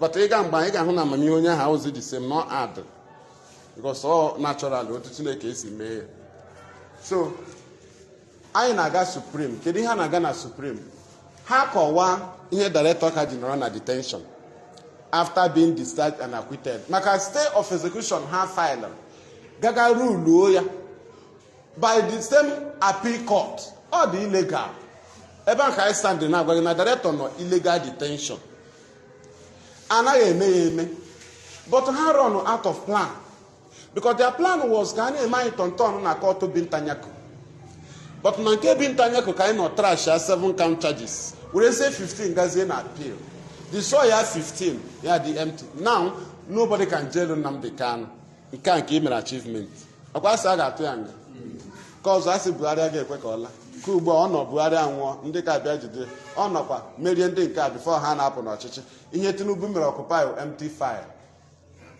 no trial no date of court o mere inherit empty file so ihe awụ nnukwu ọgụ ị lụrụ mmadụ na-achọ ka ịghọta a na-achọ ime na agha na Nigeria ka ereziri issue of Biafra and IPOB leader Nnadochi Ike ya emerie ha na court ya dị ka power gị mana Chineke na-ele ala ndị a n'iyi ọ gị ga-abanye jọji panel of judges appeal court ha nye ụdị ruling na mmadụ ọ ga-enye ụdị ruling na n'obi nke ya n'obi mba na mmadụ aga emenwe ụdị ihe a ịmakwa na ha kwụsịra kingdom ha ịmakwa ruling dị ihe a mmadụ chọọ ka ị were agha mebie ruling enyecha Naijiria agba aghara alaeze ndị iro agbasa ka Tinubu na-eme ọwa egwuregwu ihe plan na-alago n'iyi Tinubu the main champion of kidnapping Nnamdi Kanu a gwara with Nnamdi Kanu outside you cannot win right ndị a niile ma Dave ma Hope Uzodimma the key people Tinubu uses ha ji nweta ndị ọzọ ha nwetara Tinubu mere ya for free na Kanu na ewere nyefee n'aka and ihe ha meziri ya na after emechaziri ha force ya into power hapụrụ ya the matter okwe na hapụrụ ya the matter onwekwa ihe ọ ga-eme na the matter maka na-ekpezi the man ikpe right now ị gakwa na-eme pardon a na-emere Kanu pardon ị ga-enye ọda ka your constitution ka eme ya obey maka the constitution mere gị president bụ ihe mere institute appeal court so if you can value the constitution you must also value the appeal court so Nnamdi Kanu hanged Nigeria on the air that at this century na Biafran people were a weapon to present to any government in the world against Nigeria and the Britain obey court order obey your own content. Britain chọọ iti ya ọnụ gị jụọ ha, where is your citizen? Akwa ịghọta? Anyị na-amak onye ọbụla out of the field. Ya ọ nọ ọjị, ị pụọ na field, nyere anyị ohere. Onwe ihe a ga-ekwu. Ọ bịa iti ọnụ gị si ya, where is your citizen? Ya ọ nọ nwayọọ. Ọ lakporo onwe. We are chasing them away. Ha na like sand egbe. Ha akpọ ndị enyi ha bịa tie unu mmanwụ. Because they need your resources. But Kanu kụrụ ha overheading. Otu a Pharaoh, Moses ji nọ na nke Pharaoh to manage their secret. Otu a ka onye nke a ji nọrọ there. Anyị na-enweta Biafra with the power of spoken words and action. Anyị na-ekwu ya na-eme. Genesis chapter 1 verse 3, and God said, let there be light, and there was light. Verse 6, and God said. Verse 9, and God said. Verse 11, and God said. Verse 14, and God said. Verse 20, and God said. Verse 24, and God said. Verse 26, and God said. Verse 29, and God said. And verse 31, and God saw. You got to radio Biafra. Always go. You cannot stop us. All the same thing. And the Bible says that Chineke kwugidere ruo na verse 31, he now saw. Chineke says again, and God was happy when he saw that everything he created are good. Right? Oh yeah, ka anyị na-eke. From level to level. From level to level. Ta ka anyị na-move. And ọ na-amago na anyị gbakọhala na ekwensu ga-abịakwa. Right? O mekwe na akwụkwọ Job chapter 1. The children of God gathered in the presence of God, and Satan was also there. Chineke ajụọ ya ebe ka isi ya gwa ya na ọ tụrụ and flow na-achọ na onye m ga-anwata ọkwa ya ebe a nọ ti Job were Job gba bet. Job ọma ihe na-eme eji gba bet. Ọ bụ ọnụ ka Chineke eji eme na-azụ ya ọma. Mgbe mmadụ ji gị mee ọnụ na-azụ gị ị maghị, so the calamity abịa. So Job efesi ekwana ya, Chineke protect ya maka ọ mara Job amaghị na ọgụ na-abịa. So otu a ka anyị dị. Chineke Nnamdi ka nso nwe ndị akpọrọ n'ime afọ for this struggle. Now, adịmago na people ga-anọ n'ihu na-ede idikwa. Now, people na-enye ha support, which is to say the whole strength joins together. Tell director on our voice channel on him. So ọ na-ekwu okwu, ọ na-ekwuchite ọnụ anyị. Now, ọ tọnụkwa n'azụ hụ anyị, ya enwe more strength. That is why IPOB, this very IPOB must be jealously protected. Jealously. Also, you know, another group. Also, this very IPOB will restore Biafra. And when I had each Hane with a bit, the IPOB cannot there. Guys, is okay. Can you use IPOB? You may talk about you could do. If commit a crime with this name, ọ ga-alakwa gị n'iyi. Ị ga-eji aha aga na-eme ka ọkwe ma na anyị ụfọdụ ndị anyị a ga-atụ ụfọdụ n'ime anyị nga kwe ma Biafra abịa. Nga ga-ebido na IPOB. Iri ego anyị ga-atakwa ha. E nwere ike ịtụ m nga nwa ma sị dadị m dọkwara Biafra agwa na mpa ya zuru ohi mgba. Ka o riri ego ọha na eze. So inweta Biafra ma iji IPOB bido discipline gwa ndị Biafra otu ọ ga-adị iche na imere ọfụma. Report ndị mere suspension ha ga-eweta ya na Biafra court ahụ awụ ndị IPOB. Right? Nye Biafra gọọmenti ga-enwe court ga-eleba anya na freedom fighting activities. Then nwere gọọmenti ndị dọrọ nwere onwe ga-ewetara emere akaụntụ ihe ha dọrọ. Ewuru masọ bịa mee akaụntụ because all this freedom fighting group ga-ebili bịa gwa gị na ha dọrọ nwere onwe. So ị ga-akọ ihe ndị unu mere achieve. Onye ka anyị jiri ajụ ha ụnụ na-adọ nwere onwe ụnụ zaa aha. Right? Because na anyị tara ahụ build IPOB, anyị na-ebu ozu ndị nke anyị na-aga mọchụarị na-eli ozu na-elele ndị agbatara egbe na-arụ ụlọ a. Mmadụ daretọ na mpe ya nwụrụ mgbe anyị na-arụ ụlọ ị na-ele anya ụlọ adịghị izu ụlọ IPOB a. So IPOB enwekwanụ faction maka na anyị ebidogo n'oge mewe suspend and expel, which is to say onye ọbụla gbakọrọ somewhere si no faction means na ndị anyị chụrụ achụ. Okay, ọtọrọ maazị ọ na anyị mebi expel mgbe ka ị ga-asị no faction. So ndị bido n'oge mewe expel ị ga-apụtasị na anyị wụ faction because onye na-akpọ faction bụ onye anyị chụrụ achụ. So ọwụ faction elekwa na factional assemblies of God ke faction Catholic. So only IPOB ga-enwe faction nwa na mmadụ na-ahapụ chọọchị ga mepe ọ ga-awụ faction. right? So director now eji to go ndị iro n'ala o ji ha n'ala Nigeria jide ka onye Nigeria anaghị ekpenwe ikpe again ọkwa ịma ihe wee ikpe trial onwe charge oji onwe anything na ọ na-efesi a na-ebogide ya now just ọ nọ illegal detention ihe awa ọgụ anyị lụrụ alụ so achọkwana m imove more m nidiri because ndị mmadụ ga-enwe ajụjụ ihe ndị na-agbagoju ha anya since so anyị nidikwana ịga na side ajụjụ ndị ọzọ ka m kọwatụrụ unu na ndewonu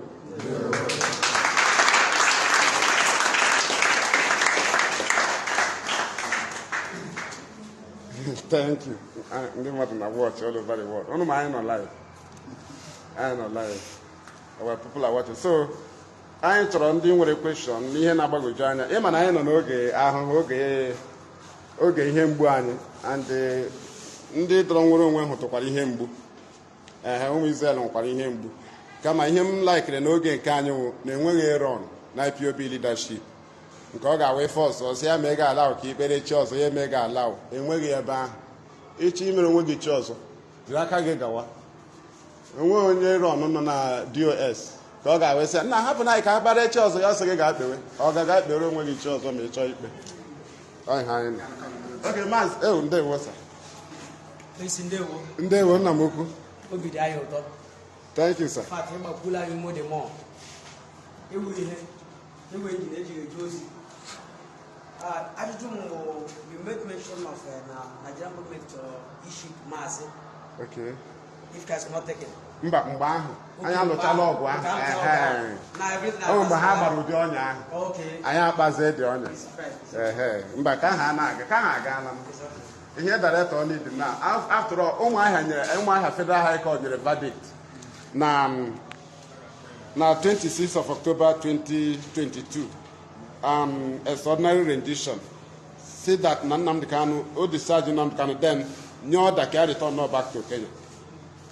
Right now, Umuahia State High Court verdict 19th of January 2022 also ruled that Nnamdi Kanu did not jump bail, but he escaped military assassination attempt. That is to say, the very allegation that he jumped bail have also already been dropped.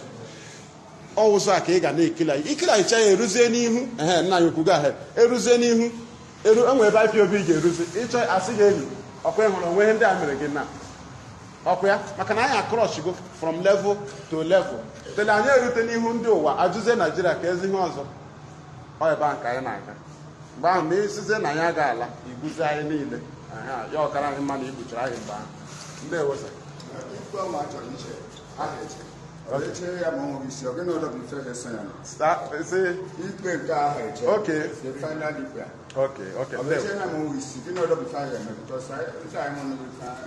ndị ewosa ndewo ọkwa agacha Supreme ma ha direct udode. One thing is that na the Supreme as it stands now Nigeria enwe anything ha nwere na Supreme come here to go on the Supreme proceedings anyị na-aga since November 2022 till today, and a demand for grand amendment of appeal from Nigerian government in the valid. Unkwesiri keep Nnamdi Kanu in detention, he provided there. Right? Amendment grant of appeal. Reason no kaji disobey a court order. Do you know that now before a date for Supreme? Now, I got the case since. The lawyers for Nigeria tie counter. When Koga Wabian or Totoka Lebayan at the matter. Before I knew, prosecutor Nigeria say, my lord, name will a pending suit.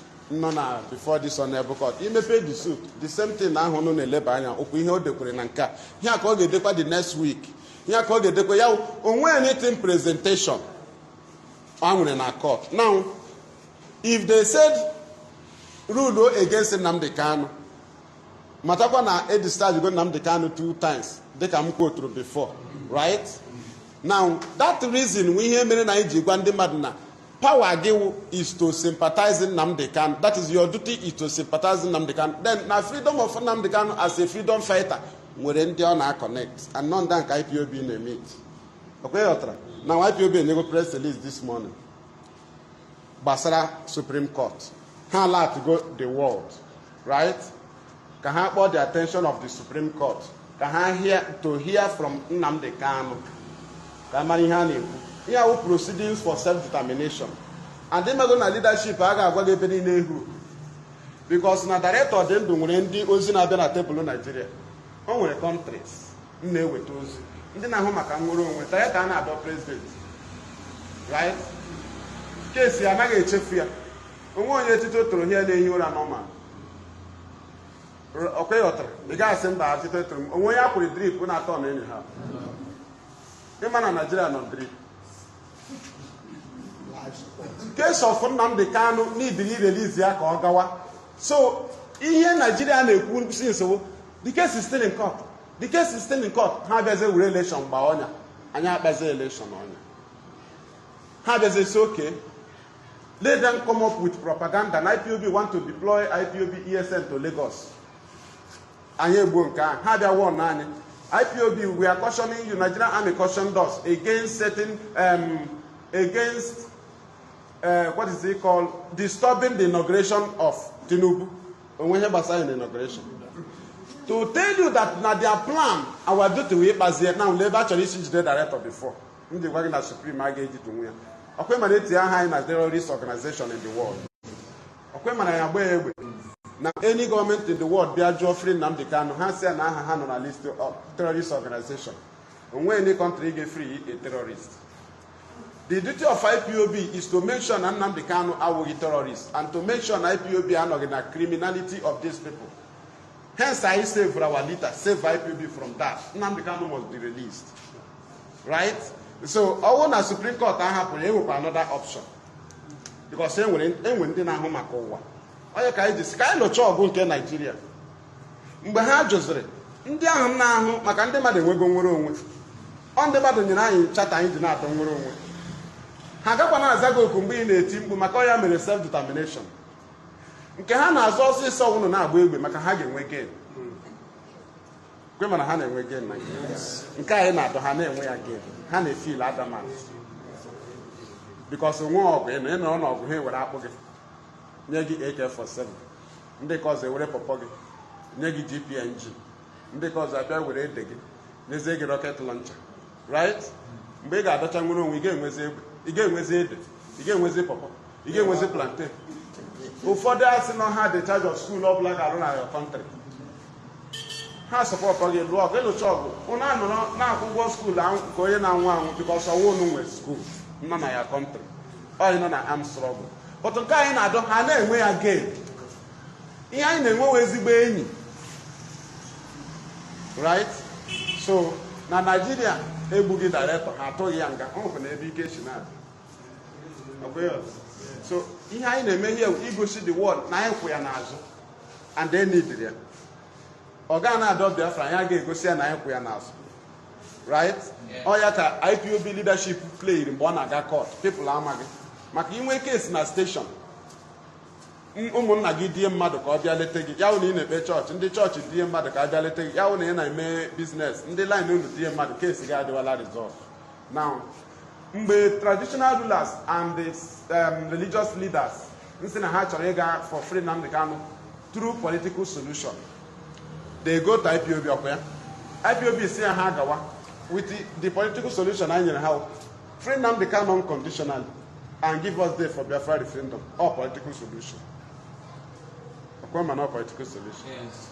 Oh, here ka anyị na-enye. So ha were ga Nigeria anabata gị ha laghachite kwesị na nke anyị nyere ha na ha anabata na lee nke ha na-ekwu anyị agwa ha na ya achọghị ụka ha alawakwa okwe mana ha agachala nke na nke dị ihe a na-represent ihe a na-egosi na ebe traditional ruler and religious leaders gara for free Nnamdi Kanu na Nnamdi Kanu na ndị traditional rulers dị na mma and na ya na ndị religion dị na mma one ọkwa ya now elder Mbazurika Mechi na ndị ọzọ ọkwa dịka ha na-aga for free Nnamdi Kanu anyị asị ha gawakwa ka ihe ọ na-egosi mgbe ahụ ha gara Abuja means na ya na ndị elders dị na mma so ya na ndị obodo ya dị na mma ọkwa ya now DOS play kwa another one all diplomatic war nweziezi ọda na ọha na eze ga-ese ndị delegates governors ga-ese ndị delegates onye ọbụla ndị women the whole organization has sent the delegates to court to stand in solidarity with Nnamdi Kanu and ha mechara ya means na Nnamdi Kanu na ndị mmadụ ndị be ha niile wee ya n'azụ mgbe aka anyị lụchara ọgụ nke ebe a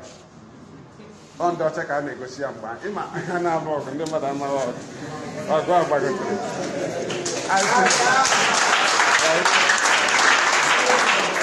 ndị ewonu and anyị na-alụ ya ha na-aka anyị ọnụ ndị political solution m silekwa anụ mpama ịma ihe a na-akọ mgbe m nwere kesi na steeti CID ozugbo ndị union anyị bịara lelecha m IPO menye m asị m na m chọọ imekọ m ya m gwa ya ka onye m fon ka ego ji kwuo ya na ndị a bịara gwa ha n'ọmụ awa assistant secretary to the union ya sizie na m nwere mmadụ maka ọ ndị oke ya mara na m dị responsible right m chọzi ime kọl ihe nye m fon ma eme kọl ndị ọzọ bịakwukwa inwekwukwa another level onye ha na-eme na kes bet ha si anyị chụọ ndị a niile fa ịma na ha ga-ejide anyị na ọnwụ na ime ha ala ka ha bịa for free Nnamdi Kanu ugbu a ha na-eblame anyị we wanted to go and free him. You know, we are the elders, we are fathers, we know Nigeria more than them, they are children, they say we should not go, but I say ha go m gwakwara ha mgbe ahụ na brota si ị gaghị anapụtakwa director na anyị nwa but ma hapụ unu ugbu a unu eblame anyị ka ọkwanụ ga mee nke unu imechakwa ya large to die the free mgbe ahụ anyị kwokwu ha say the case is still in court, the case is still in court, we are the elders, we are monitoring the case. Ese akụkọ since ha monitochara ha bịara gwa m ihe ha monitochara. Ndewo Mazi. Thank you. Go ahead, Father. Ndewo Mazi. Onye isi ihe chọrọ ịjụ bụ oge onye isi anyị nọ na studio na-ekwu okwu o kwulitere okwu ya sị ya gacha proses niile ndị a ma o nweghị isi ya gaa to devil's alternative. Ndewo Mazi, ndewo. Oh, ma ọ bụ na ọ ya hụ dat ihe a Nigeria ọ ya hụ nke anyị na-ekwu nzi ka anyị sogide ya ruo n'isi anyị ruo n'isi mechaa ihe anyị kwesịrị ime ma ha ekwesịghị ha sizie na ọ dị next option final anyị gwa ha na o teela anyị nwụwara kama na waiting is not wasting but patience to receive information does not mean na ya na-ahụ ozu ndị nke anyị kama na anyị achọghị ịlụrụ ụjọ maka ọkwa na anyị adọghị Biafra a ga na-egbukwa anyị so ebe anyị na-adọ Biafra anyị a ga-ejizi na a na-egbu anyị mana a ga-egbukwa anyị ma ọ bụ na anyị na-adọ Biafra then egbuezi anyị to make sure na force right to stop us. No, we need to monitor ihe anyị ga na-enyezi gị strategy ị ga-eji na-esevuto ndụ until ruo mgbe ahụ ọ ya mere Ipob nọkọta asị kwụsị meeting anọkọta asị gị agala ije abalị anọkọta asị gị egwulokwu Biafra na moto guideline ha ga na-enyegodo gị ha ga na-enye gị to secure life. So ha sị na nke ahụ wụ option ha m kwuru ekwusị na o sokwara freedom fighting right kama duto na nna anyị ha edefend gị ebe a gwa anyị ebe bantry Ojukwu si na ha nọ n'ihu ụlọ na-eme udo anọkọta ha anụ egbe n'azụ ụlọ ya gbaga azụ ụlọ ka ọnụ ihe na-eme the same people ya na-anọ n'ihu ụlọ ebido gbawakwuo egbe ọ sị na ya nwezi ọnụ option than to draw a line. Then I drew a line. Then I told Gowon that from here to here it's called Biafra, simple as that. So today we remember, okay? Now, mgbe anyị na-alụzi ọgụ alụgide anyị ahụ na gọvanọs achọrọ ire ebe a because ihe anyị ji wepụta ESN due to the negligence of duty and inefficiency of duty of the governors. Now anyị abịazie launch ya ESN out of ihe anyị ji n'aka iji adọ nwere onwe due to anyị agaghị restore empty land mmadụ ga-ebi n'ime ya. Anyị abịazie launch ya ESN si ndị agha n'ọhịa. Kedu ihe ESN na mark? Boundaries. Okay, yes. Now all na happen ha take over our bushes, we lose the battle. But if you take the bush, anything hanging here, we'll video it. But if they are doing in the bush, you're not there. Right? Now nobody will see it. But how many here na time here? Ega hone there. Na Nigeria mi no na there. Nigeria mi ha no na there. Nya will news. Enye ndị agha Biafra. Enye ndị Biafra chance ime udi mgbu mgba. Right? But ugbu a anyị na-etizi dị mgbu. Now that is to say we are holding them here. Ihe a na-eme nke nzuzo. Na mgbe ha mekatara ọkụzi hụ na anyị na-eme expose ha bịazi recruit ndị nke anyị. Ihe a na-emezi Nnamdi Kanu be free. Nnamdi Kanu be free. Why do you come out? Toa. So ka egbuo gị n'aha Biafra. Maka ha ejiri gaa aha amị bịa gbuo gị. Anyị eme expose. So they now kill you in the name of Biafra. And ha gbaghala gị ozugbo gbuo gị. Ihe ọzọ ga-anụ na news Ipob ESN burn down a vehicle, kill the whole passenger, enforcing sit at home. When la the matter. to show you not how many. No to see him was based on IPOB or give me. No investigation, no nothing to tell you no government in Media. Do you understand? So for I ain't no can. I have lost or go and I am vigilante. In my ESN I will be Biafra army or security outfit. Nigeria actually army.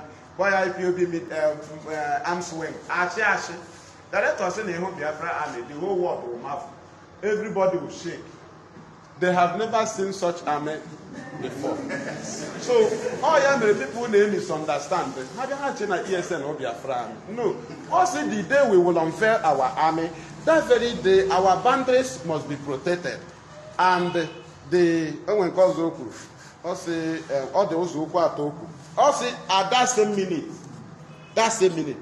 Biafra will be declared. That same minute, our armies will be unveiled. That same minute, our boundaries will be protected. We have tested how to fight Nigeria. One sample. First protest on free Nnamdi Kanu 2015. It's a dry now Bayelsa. Where they are? Bayelsa State came the first protest. In my hand in Nigeria, I send the army on Oguri, send the army on Aba, send the army on Iguacha, send the army on Bayelsa, send the army on Enugu, my navy, honey, Najun Bayelsa. I na test the first one. To test our log. Hakusani. I have condition. Has apply plan B. Yeah, go back to your state. And here is apply plan B. What is plan B? Start protesting Aba. Start in Onitsha. Start in Enugu. Start in Ebonyi. Start in Owerri. Start in Delta. Start in everywhere. So that the army in Owerri will face those in Owerri. The army in Enugu will face those in Enugu. The army in Aba will face those in Aba. Maka in a way, it's also in Aba, in the army in Enugu, Aba. So we outnumber them.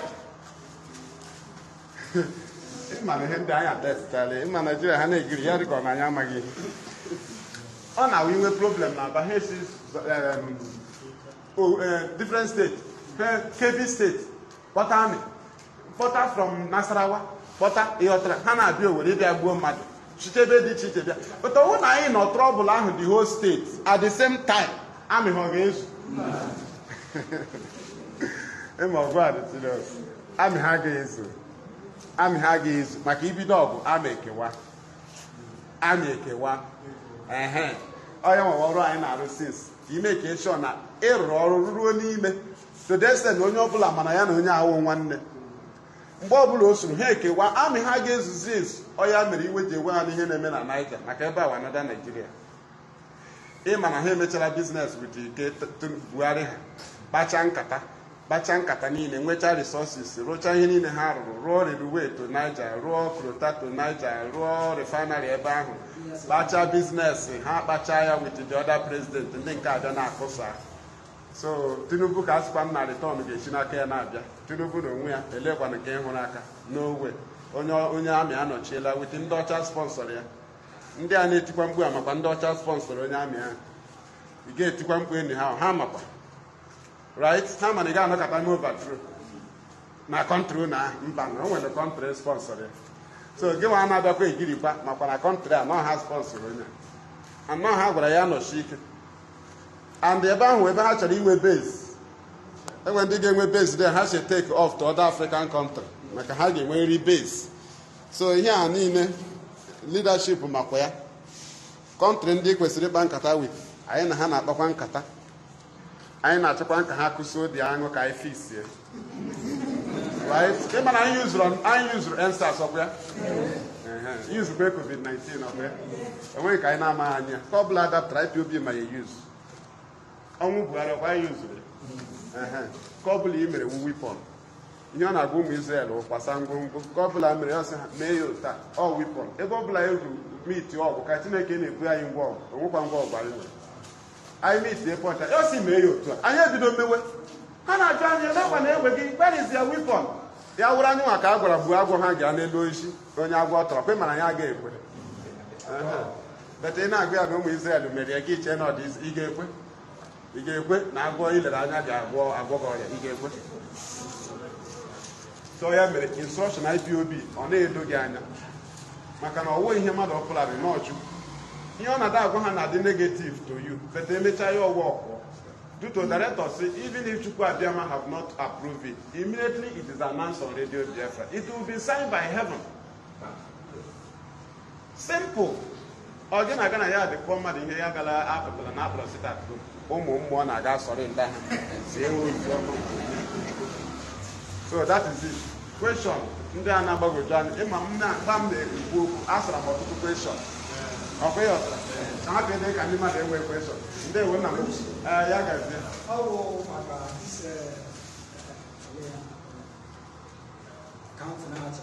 okay, census. Okay. Aside, I got joined, made the census. Then, have the amount that have one because during the gate, since I have but now I'm going to look here, na radio, or then they our end, now our contribution towards that one. There was census. Okay, thank you. Emma, Mbaha to Rempuka. Hanaji Ribuai. So IPOB addressing fixed here at the time. No campaign. One man didn't know about the Halotaka Goya. Kanu Ashan Hanadato. How about you? So I follow you now. Okwana Hama Potawan, full now. Leadership appear to one. Makotaka is to one election. No election. I am a chance. Okay, Chicago election. Now, Valak, I made a broadcast. So, no, Kakuren and Nigeria got to wrong way.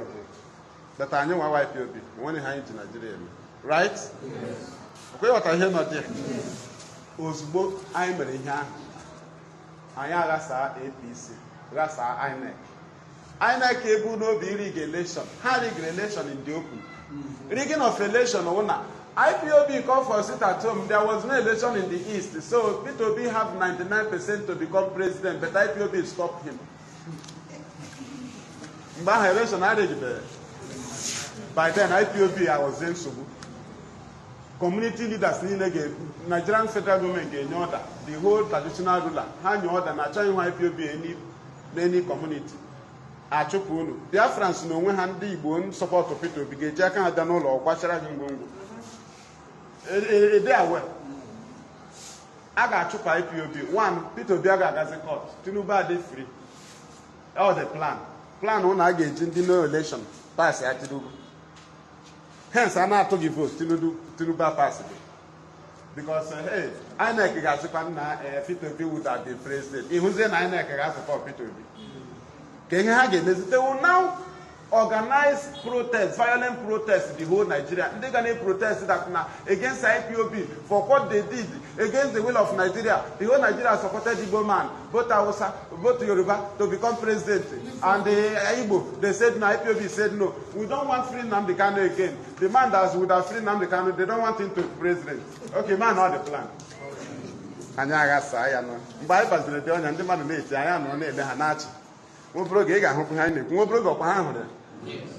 Na ka to go na atụ anyị ma na anyị jide ha si atụla na anyị agbala lọs ọ gaga atụọ ha atụcha gị n'ime ha na-ele anya na kọt ka ewepụ muslim ka kristian banye n'ọchịchị naijiria na anyị na-eche kọt ruling si akụkọ ihe Boko Haram na-achọ achọ for how many years muslim Boko Haram nụrụ ọgụ ya years ka ị na-eche kọt ruling ka ewepụ muslim dị kristian nke Jonathan ji mistake ọnwụ mmadụ banye ahụ nwụrụ ha ọkụ ha mebi ugwu Awụsa ọnwụ mmadụ mere president ọ ga-awụnwu president ahụ nwụrụ ha ọkụ ha mebi obodo ha mebicha obodo ha oburu opportunity and ndị Fulani dịkwa achị again through Tinubu ihe Tinubu nọ now sign o mee isi otu agwụ akwa ịma na win kesi gị nọ na court ya sign mgbe a na-aga court ka a na-sign ihe niile ọ ya mere ha na-eje set onye a up ọ ya mere ndị ọcha America jiri ga ya end so that ha ga-use ya na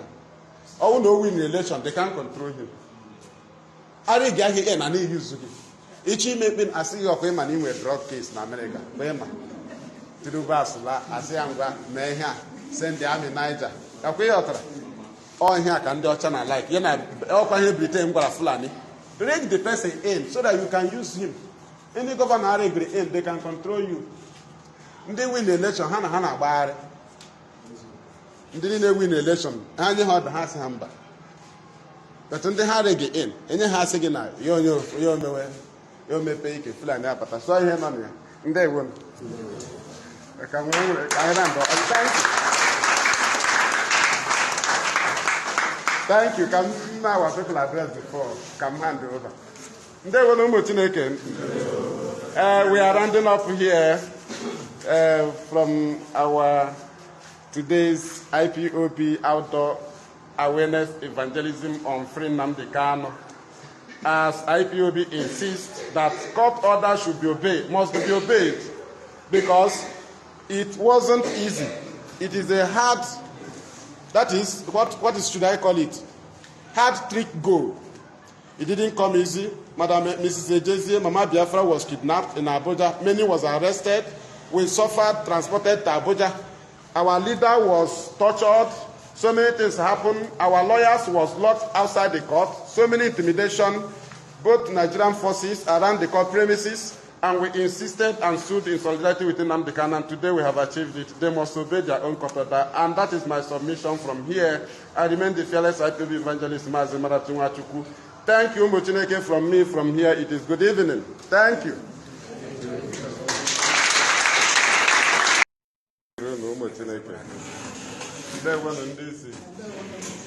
Ya gazie biko m na-enwe ihe m na-enwe maka enwere ike anyị mechaa ya anyị anụ ya na redio or something, right? But okwu ndị mmadụ ka nna da enweta so ụnụ dị anyị mkpa ụmụ anyị nwanwugo already.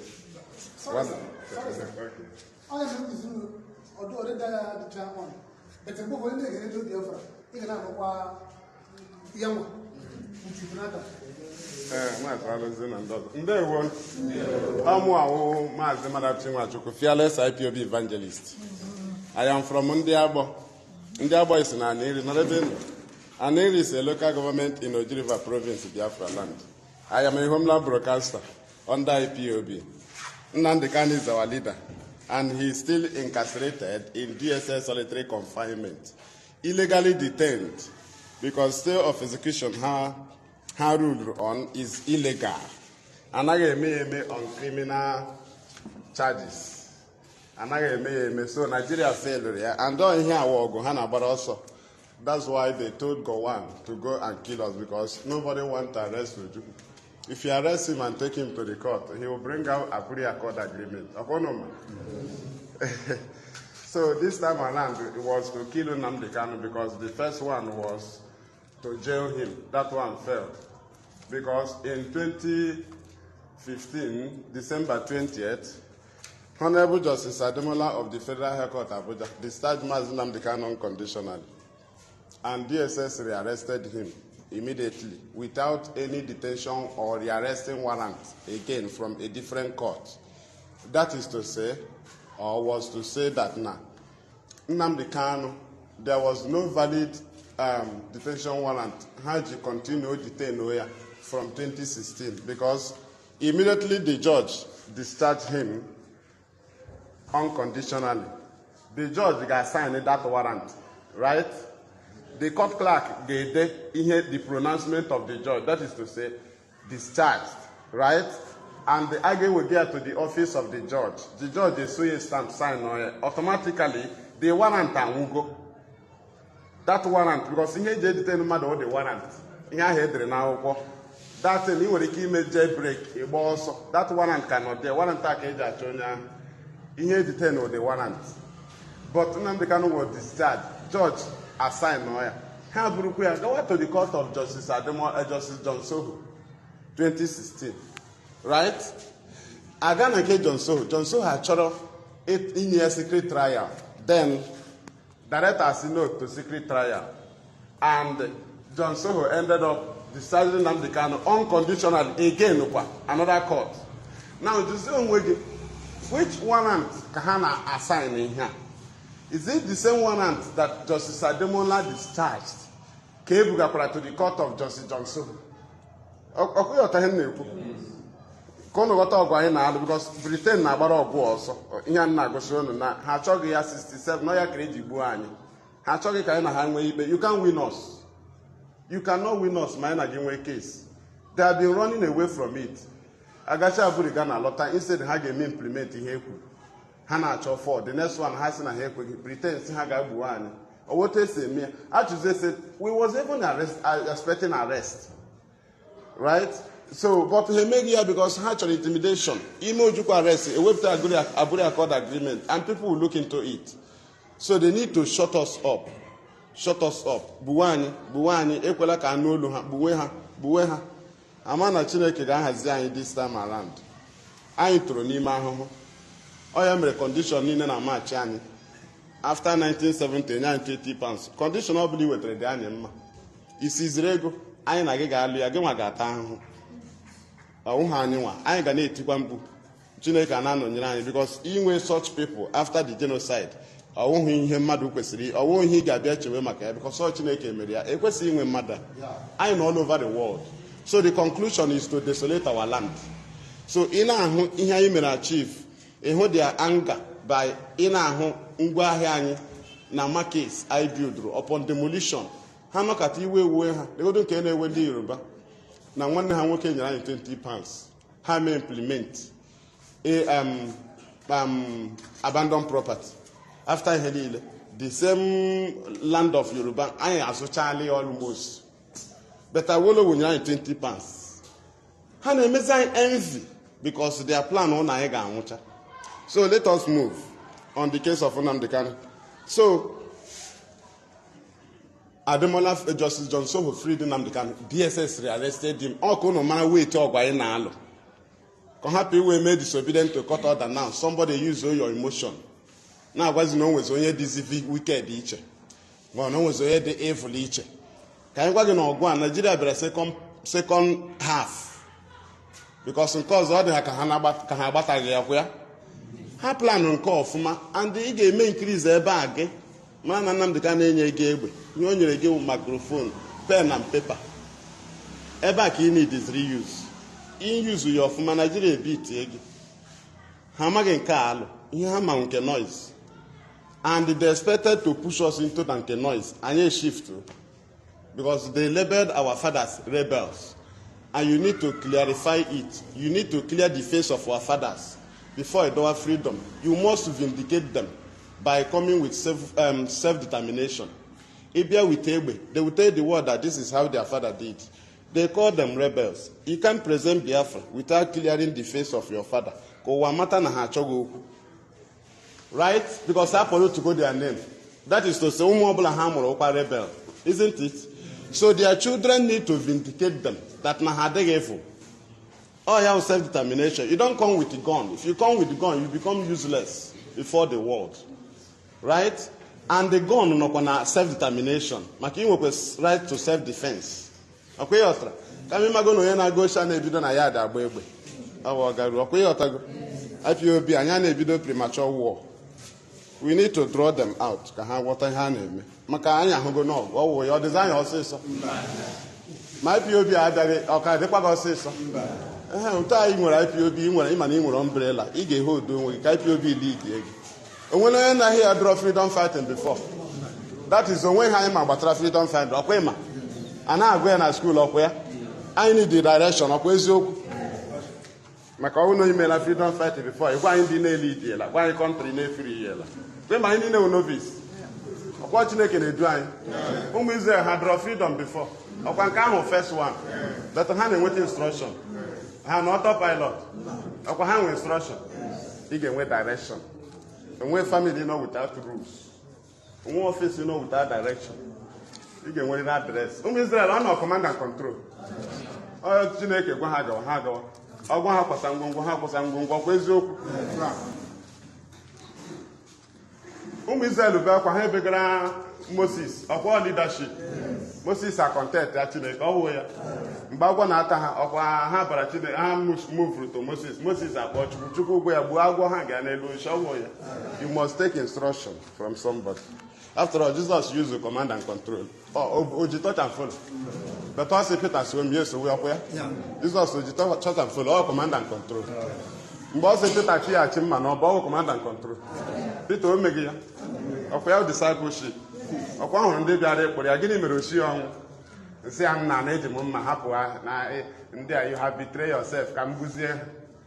ọkwa Peter dị loyal ama m ihe m ji hit eru unu maka na anyị ma ihe ịma Ipob ma ihe ịma na mmiri socha anụ ya ọgbacha ọkwa na ha agbachara noise emechaala ma ị nwetaghị ụdị noise ahụ ka ekwana ishite ihe director ọ gwara anyị okwu so ị ga-ajọs na-eri alafia ị ga-enwe war ị ga-enwe internal war ị ga-enwe ndị ga-ebilite n'etiti ị ga-enwe ata ị naghị eme expect ata ị ga-eji maka ata mebie ọrụ ugbo gị ọ wụ iru ifopụ ata ọkwa eziokwu director sịrị na anyị ga-eme clean up ọ clean up na-eme because ugbu a wee mechaa clean up director enweta Ipob ọ ga-edunwu ọ wee bịa duru chaf ekwu okwu ya ọmawa jijiji ọkwa ndị si anyị leta ọsọ ei ka agba ya agba why no or standing oge hit ị stand oge hit ị ga-stand nwu stand egbe ugbu a godo ị need defend yourself godo doo ụwa anyị ihe ị na-adọ maka a na-enye another narrative doo ụwa anyị ihe ị na-adọ na ị na-adọ under self-determination but you have the right to self-defense and Ipob can never declare war because Nigeria have declared war on us already. Akwema? But somebody chọrọ ka leadership bịa na radio say we are declaring war. Biafra should start fighting. They have declared war on us already now. So you get use the brain. And the man I know, I plan issues hụta na ndị iro wetere counter that will affect us and you use all the other road. Akwema? Ọ ya nwa good driver. Ịhụ ka ndị ọzọ na-atọ ọnụ na-alaghachi gị gba breki jụta ha mee ha sign ha gwa gị na ụzọ adịghị gị tọ ọnụ ị gaghị esi ọnwụ nna m ndị sita tụọ m ekwuoli ekwu ka emewu ya ịmabụ na driver ndị ọzọ na-anụ sandụ egbe ndị oshi ọ ya mere ha ji atọ ọnụ poolu dachiri ụzọ a na-atọ ọnụ soro ha atọ ọnụ chọọ ụzọ ọzọ esi aga ebe ahụ ọ ya freedom fighting ụzọ adịghị true for you always you plan the enemy counter they plan you counter o nwere counter ha ga-eji abịa gị ịhụ ya mere iji nọ front line ihe iji nọ ihe awụ your business onye na-azụ ahịa ma mgbe ọ rịrị ma mgbe ọ dara Ipob anyị ma mgbe ọ rịrị ma mgbe ọ dara ihe our freedom our duty is to search and mara ihe ga-adị our people that is ihe ga-esave Biafra land we don't do the will of our people but we communicate with our people ọkwa ịma na anyị na-eme our will before onye a wụrụ vice president ebutu ka iwepụ ya ọkwa anyị na-eme the will of the people ekwu emewụrụ vice president anyị na-eme the will of the people what of na agụrụ ọbụrụ minister for information and culture under Abacha ọkwa ya will of the people Adolphus Nwabara wụrụ senior president sorry Evans nwere senior president within some months Evans Adolphus Nwabara within some months Chubok Adigbo will of the people within some months Anyim Pius Anyim within some months came Nnamdi under 4 years 5 states as president what will of the people when we get to 4 years let us continue. Thank you Muchineke, thank you. I am live from here Ipob outdoor evangelism with our people on free Nnamdi Kanu right here from our homeland radio Biafra here in Biafra land anchored by me fearless Ipob evangelist Mazi. We are with our people here ndị agbala mbọ well to meet them here means na Nnamdi Kanu ma ihe ọ na-eme by this time ka anyị na-enweta crowd a ọ dịghị easy. Thank you, let us move. So now m ga-abịa mgbagokọ ka m hit back ka ị mara ọgụ anyị lụgoro from the court of Justice John Soho. The case of Nnamdi Kanu was shifted to again to the court of Justice Ahmed Mohammed, a Fulani man. After Ademola decided Nnamdi Kanu DSS Ajo 2015, 2016, John Soho decided Nnamdi Kanu DSS Ajo 2016. The same 2016, they shifted the case to the court of Justice Ahmed Mohammed, a Fulani man. Fulani man agwa DSS no one go from bringing this kind of case in this honorable court that they should go and obey the previous court rulings. Rulings, not a ruling. Rulings. Which rulings? The ruling of Justice Ademola and the ruling of Justice John Soho. How guy may you obey? Now, the same DSS, they brought the case. They said to the court of Binta Motala, Fatima Binta Motala Nyako. Imagine a particular case that first Federal High Court Abuja discharged, the second one Federal High Court Abuja discharged, not Federal High Court Ariaga. Federal High Court Abuja discharged. The other one, Federal High Court Abuja said go and obey the previous court ruling. and Bintanyako, Federal High Court, Abuja. So court nke ya dị iche. She ended up granting Nnamdi Kanu high conditional bail. High one, only discharged unconditionally. High conditional bail, 3 men shorty, 100 million naira each. And the conditions, one must be a senator, one Jewish rabbi, one Igbo billionaire, businessman, billionaire living in Abuja. And again, he will not address the press. That is already a group in Radio Biafra. He will not be in the midst of more than 10 people. Right? And this one mentioned now, he will not be in the midst of more than 10 people. G Nigeria no. One, director Deze Matazena Bela G Nigeria. Ya beze no hafia ka ọ darochu. Si ha na ọ ga-ega Abuja na ọ ga-eji 2,000 men ga na ọ ga-ebu isi Buhari alọta. One, in the court where they will bring Mazi Nnamdi Kanu in, the judge ga not there. The judge personal security ga not there inside the court. Court clerk ga not there. Now, Nnamdi Kanu's family members ga not inside the court. Nnamdi Kanu's defense team ga not inside the court. And Ilanya there now, he ga not there ga carry 10. Then DSS are present Nnamdi Kanu, but Akwemana ha carry go 10. When Nigeria go guilty of contempt of court. When you cannot bring Nnamdi Kanu inside the court. It's better you go and kill him in his house. Nnamdi Kanu argue quick seat in court about the more than 10 because someone are dead in the Onoga not in the midst of more than 10 people. He will scatter the court. And he will cover the court. Right? Yeah, fail. Mbaho fail. Akwa in 1 year, I don't know from our leader. I of course. You know they from young one, what do you get visit here? And Kuba come to visit here. Now, when Nigeria fell, Nnamdi Kanu appear here in Israel. That very damn road in Israel. That they can plan will be there. First one no, but the second one, yeah, broadcast. Okay? That day can Nigeria be the plan. And what the problem now on Nnamdi Kanu? Nigeria have a problem how he had to create a wrong. Ya plan o toge shade e yotara kahana area anywa na ebe. The only problem is na elu their plan after her plan with the colonial master ndị bịara boss zia the problem Nnamdi Kanu bịara kosa ihe niile ha plan for years mgbe na amụbe mpa Nnamdi Kanu mgbe na amụbe mpa ha plan mgbe na amụbe nna ya ihe ha plan ka ọ bịara ugbu a kosa right and o mere the whole world affect. But on our way now, it got my value. When I'm here in a cosa, I come and a director prepare to go have my prepare through director, maybe took word, now look good do to it. Because he took word. Why was in a machine?